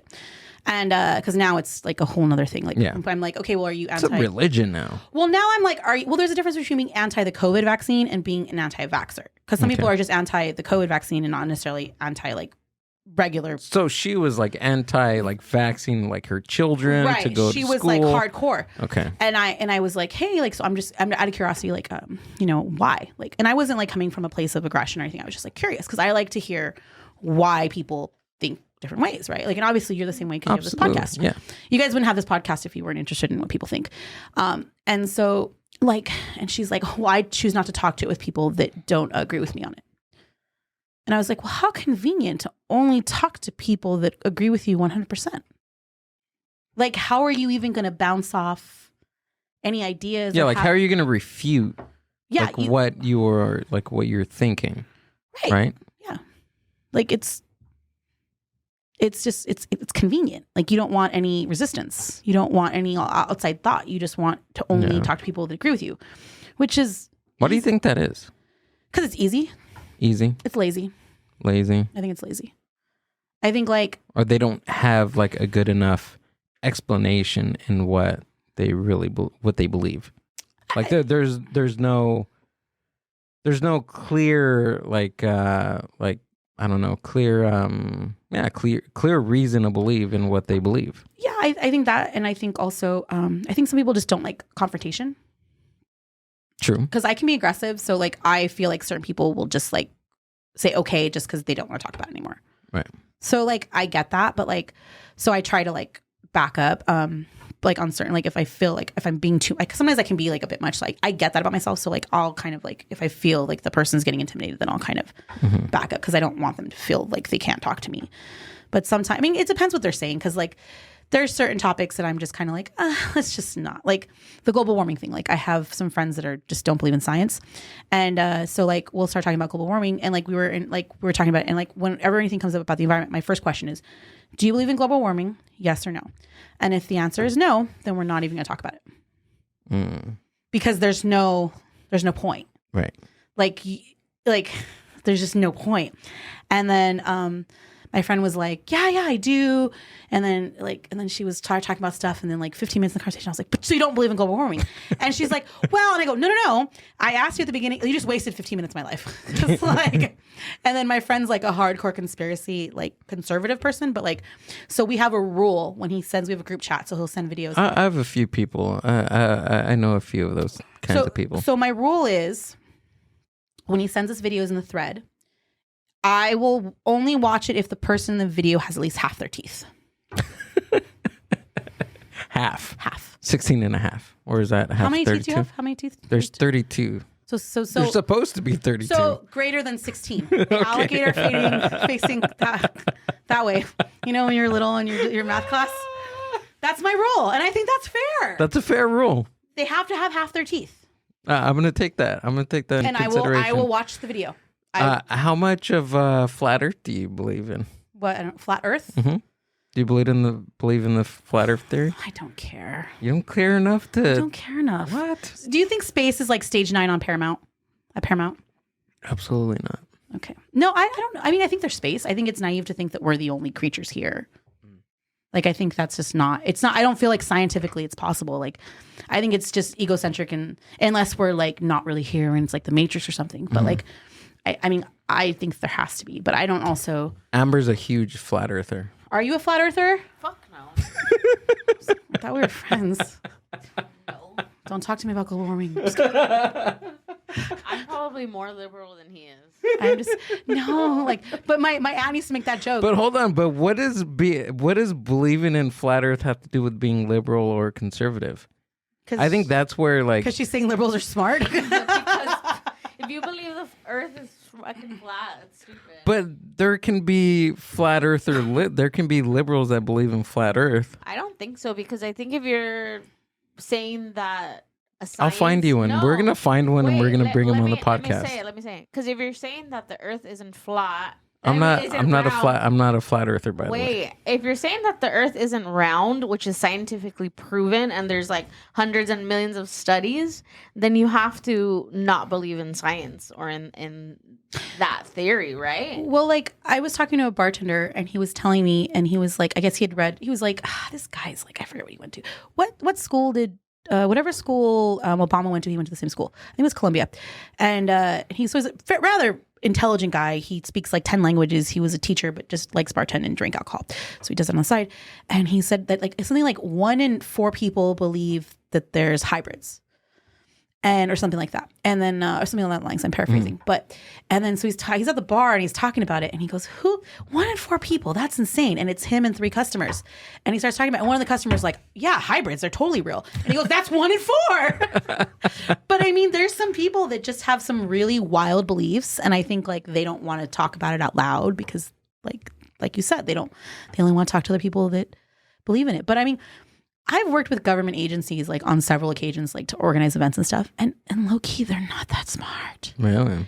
And like, well, we outsource for everything. It's like, for example, like the company my husband works for, like it's an outsource, like he doesn't work for the government. He's a company that's contracted in for the government. Right. And everything we do is contracted in. So like we don't do 90% of the things ourselves. We contract other people that are smarter and have more money in technology. The US pays the most. Like, that is wild. So I mean, we don't like TSA does the regulating, but like for what my husband does, like it's not a government company. I mean, they're TSA regulated, but it's a company that is contracted in. Is there like a plan in place, like if you know this about like UFOs and the TSA? Like, is there any like? Do they have any like? What do you mean? I don't know. Like if they found one, like if they like, yeah. Oh, you mean like the Twilight Zone where there's like the alien or the goblin on the plane, like the sure. You know what I'm talking about? Have you seen the movie? No, I haven't. You haven't seen the Twilight No, what is Zone it? movie?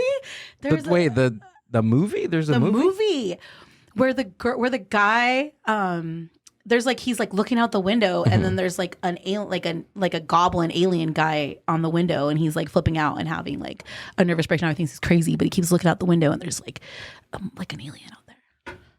And it's a movie from Twilight? It's a Twilight Zone movie. It's called the Twilight Zone movie. Oh, I think it came out, I want to say the late 80s, early 90s. Don't quote me. Okay. Because I'm really careful because I know someone's going to comment on that bitch is stupid. The movie actually came out. It was in the summer of 19... Yeah, it was in January of 1990s, which is technically the 90s. People have so much time on there. Probably. It'll come up. Do you guys get trolls? We get them all the time. Are they? We get them and then they delete their comments after. I mean, you know what I find funny is that like when people troll and they leave comments, but then they have a private account. Yeah, that doesn't make sense. No, this one had a public account, and I think for like a good couple of weeks they were commenting, deleting stuff, commenting, deleting. Like I would like their comment or whatever. I wouldn't engage in their comments, and then after that, I kind of just like stopped for a while. Yeah, I'm like, we did a free giveaway we used to use anime, like we just partnered with this anime group called Out Anime, and we would do like these anime events, and we would do like giveaways and shit. And then like someone complained about the giveaways we were giving. What? That they weren't like, they were complaining about it was a you giving free stuff. Giveaway. So I would like, it was like one of those things where like you have to like tag a friend and then like repost and put in your comment, whatever, and you get so many entries. Oh, cool. And like literally like if 40 people entered, like 30 of them would, like I would make it a point to where like at least if I had a lot of people do it, I would generally give out like 75% winners. It wasn't anything fancy. Each of them were getting like a $20 gift. So whether it was like earrings or a tote bag or a t-shirt, it was free shit. And they didn't have to pay to enter. And someone commented like, oh, I wonder if this one actually anime related. Jesus. And I was like, well, I'm sorry that you didn't appreciate the free shit we gave you. And I like, so like, when I first started, I couldn't, let me tell me when. But like when we first started, I couldn't do that. Like I couldn't like, be like, I needed the money. I needed to cover everything. But now I've reached that level of like I'm successful enough to where I can tell people go fuck themselves. And like, it's really interesting when you tell people you don't want their money. Let me know when that point where somebody can, like an entrepreneur can get to that point to where they can be like, go fuck yourself. I say it a little bit nicer. Oh, okay. So I mean, not brass like that. No, but. I have like, so there have been people like to where like there was one vendor where he had a foot thing. Okay. And it was like really bad. And it was to the point to where like he was like his product was a foot thing? No, or? he had a foot fetish. Oh. Like a vendor had a Yeah, foot fetish? he had a foot fetish. What was his business? Don't tell me shoes. No, he sold jewelry. Okay. I mean, his wife sold jewelry, but he didn't exist. Ankle bracelets? Okay, no, I'm done with foot jokes. Necklaces. So, but he was creepy. So, toe like, rings. He didn't exist. Okay, go. No, like, he was weird. So, like, okay, this is what I tell people. Like, I'm weird, and my artist and craft, like, you work with art, we're weird. Yeah. So, if we think someone's fucking weird, they're fucking really weird. They're like fucked up, If Jesse comes to me and says, hey, that guy is weird, or that person is weird, I'm going to believe him. No, you're going to be like, fuck, dude. Like, I don't want to get near them, right? Like, legit, right? Yeah. So the guy, it got to the point where like people were like signing up. So one of the vendors, her mom was a cop. So she like tried looking him up and he didn't exist. His wife existed, but he didn't. So I think he wasn't using and everything they did was under her name. So we're like low-key thinking like he was a sexual predator or something and got like Megan's Law. But like it was to the point to where when they sign up, there's like additional comments. People were saying like, please don't put me next to blah, blah, blah. And so like I was joking because like I have this guy that sells like religious stuff. And then I have this like big monster, like big buff workout guy that was selling monster stuff. So I would put him between the two of them because I could not put them next to women. I could not put them next to children. But like whatever. So like finally got to the point where like they were getting bad and like had a complaint. And I was down in, I was doing another event in San Diego. They were at my event in Riverside. And like literally, I called them and I was like, you guys need to calm down. Like I'm getting complaints like you guys are being weird. And then they're just like, and then they start yelling at me on the phone. And I was like, they had already been talked to several times. Like, and I was literally to the point I told him, like, you cannot talk to my female vendors. Like, you are making people uncomfortable. Like, you need to like, and he like did the typical Harvey Weinstein switch where he was like, well, you don't know what it's like to be a man. But the guy was like 5'4" and like had a limp. Mm-hmm. So he was very like non-threatening. So I think like people kind of felt like, oh, he wouldn't do anything. Yeah. He's just. But look what Jeffrey Dahmer looked like. And limp. So, right, he's got a limp. I can kick, I could foot swip him or something, right? Yeah. And so, like, so he called me. He's like, you know what? And I was like, you know what? Pack your fucking shit and get the fuck out of my event. I'm fucking tired with this. And I like told him straight out. So I literally had, and like, so he like, I don't know, they didn't think I was serious and they were like running around with their arms. So like I had my employee, I called her and I told her what was going on. I called my leasing rep and I was like, this is what happens. I have to A6 this guy for this reason, blah, blah, blah. And so we notified security and they came. So my employee went up to him. I wrote like, cause I was at another event. So I was like, are you feel comfortable doing this? She's like, yeah. So my other employee's like videotaping it. And he's like this and he's like stomping her. God. It was hilarious. Security is just like, and then, and then they called me and they were texting me and they're like, you're they're calling me these names. And I was like, fuck you. Stay the fuck away from me. Don't ever fucking contact me again. And then I have a guy who does my social media stuff. So like I guess he liked a comment or something they said on another person's post to like try to gain followers. Cause I don't have a machine do it. I have an actual person do it. So it's like more organic. But like, and they text messaged me at like 4:30 in the morning. Like this was like 6 or 7 months later. And they were like, who do you think you are? Like liking our comment, blah, blah, blah. And I'm just like, go fuck yourself. Like I literally was like, go fuck yourself. Like don't ever fucking contact me. And they're like, is that unnecessary? And I was like, absolutely. I will get a fucking restraining order. Do you not understand? It is not okay, you crazy people, to be fucking texting me at 4:30 in the morning. And then like, and I was like, literally, this is what I text them. And then they were just like, oh, they just didn't respond. But they've gone around lying. They're selling at other places and they lie and say they just moved here from New York. When I have known them for like 7 years. Damn. So they'll get into another location and then they'll sell there. And then when it gets weird, they'll move to another one. So this is like not the first time. So there's a pattern. Yeah, he's fucking weird. Like literally he'll like look at girls with open-toed shoes and be like, you have a really nice feet. And just like stare and like be weird. Dang. It's fucking weird. Yeah. But that was probably one of the few times. And I had someone push me one time. So that got interesting. But I have an inner chola that lives inside me, so I had to like put her to sleep because if not, she'll come out. But like I had a vendor literally put their hands on me. So that was like I had to call security because I can't do anything. Because it's like, do you feel tough? Like she literally got me and pushed me like off for stuff because I was moving it.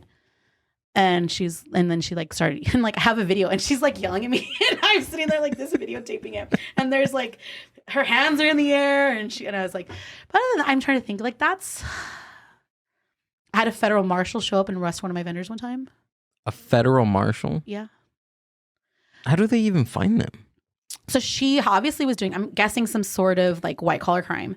So we were doing an event downtown and the event started at 10 and I'm guessing that she was putting on her social media or something. Mm-hmm. And they were probably looking for her. And the event started at 10 and like at 10:05, 2 plainclothes officers and they have their badge and their guns on their hips and they're plainclothed.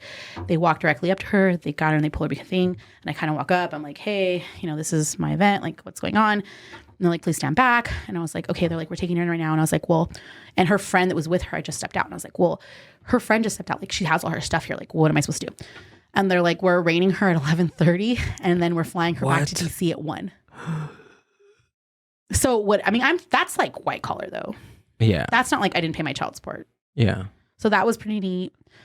That was a cool story. And I was like, what was she selling? Like illegal purses? And I was like, no, that's like serious. Like, Did you ever find out what she was doing? so I cyber stalked her for like a week. And then like a week later, she posted something like, oh, too bad people can't ever let go of their past or something. She posted like something like really cryptic about like, I don't know. About January 6th, probably. Right. No, it was before that. Oh.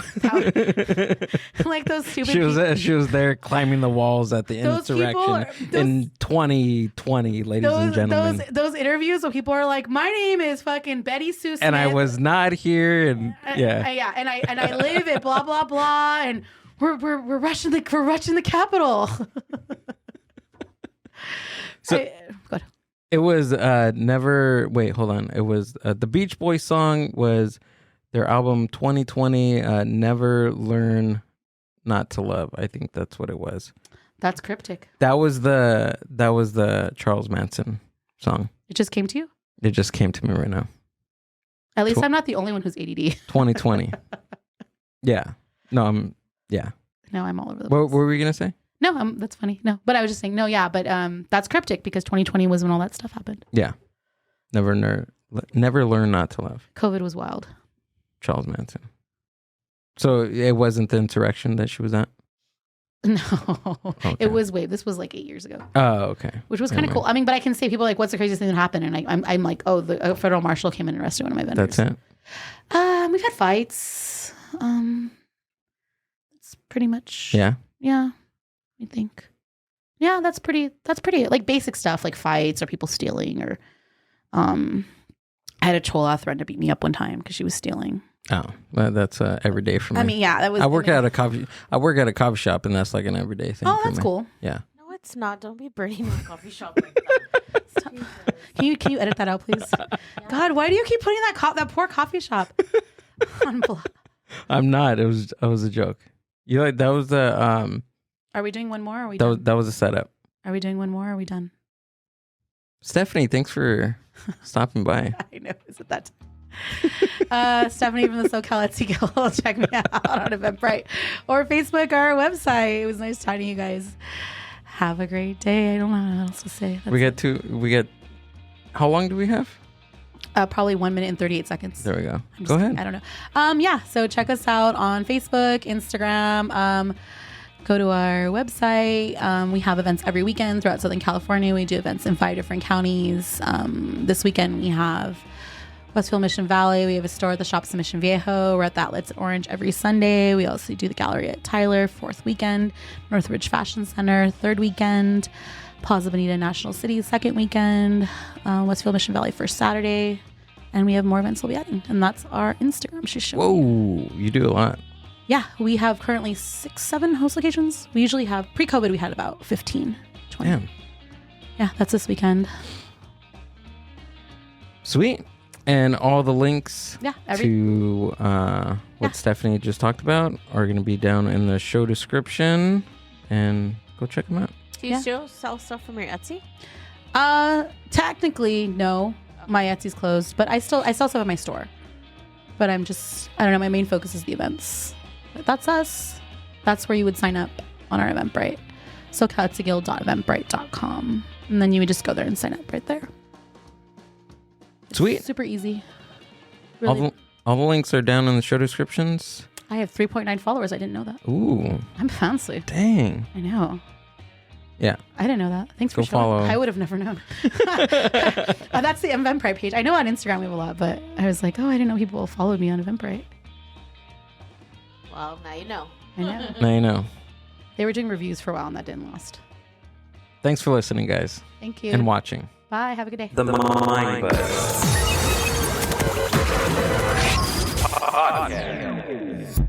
Peace and love.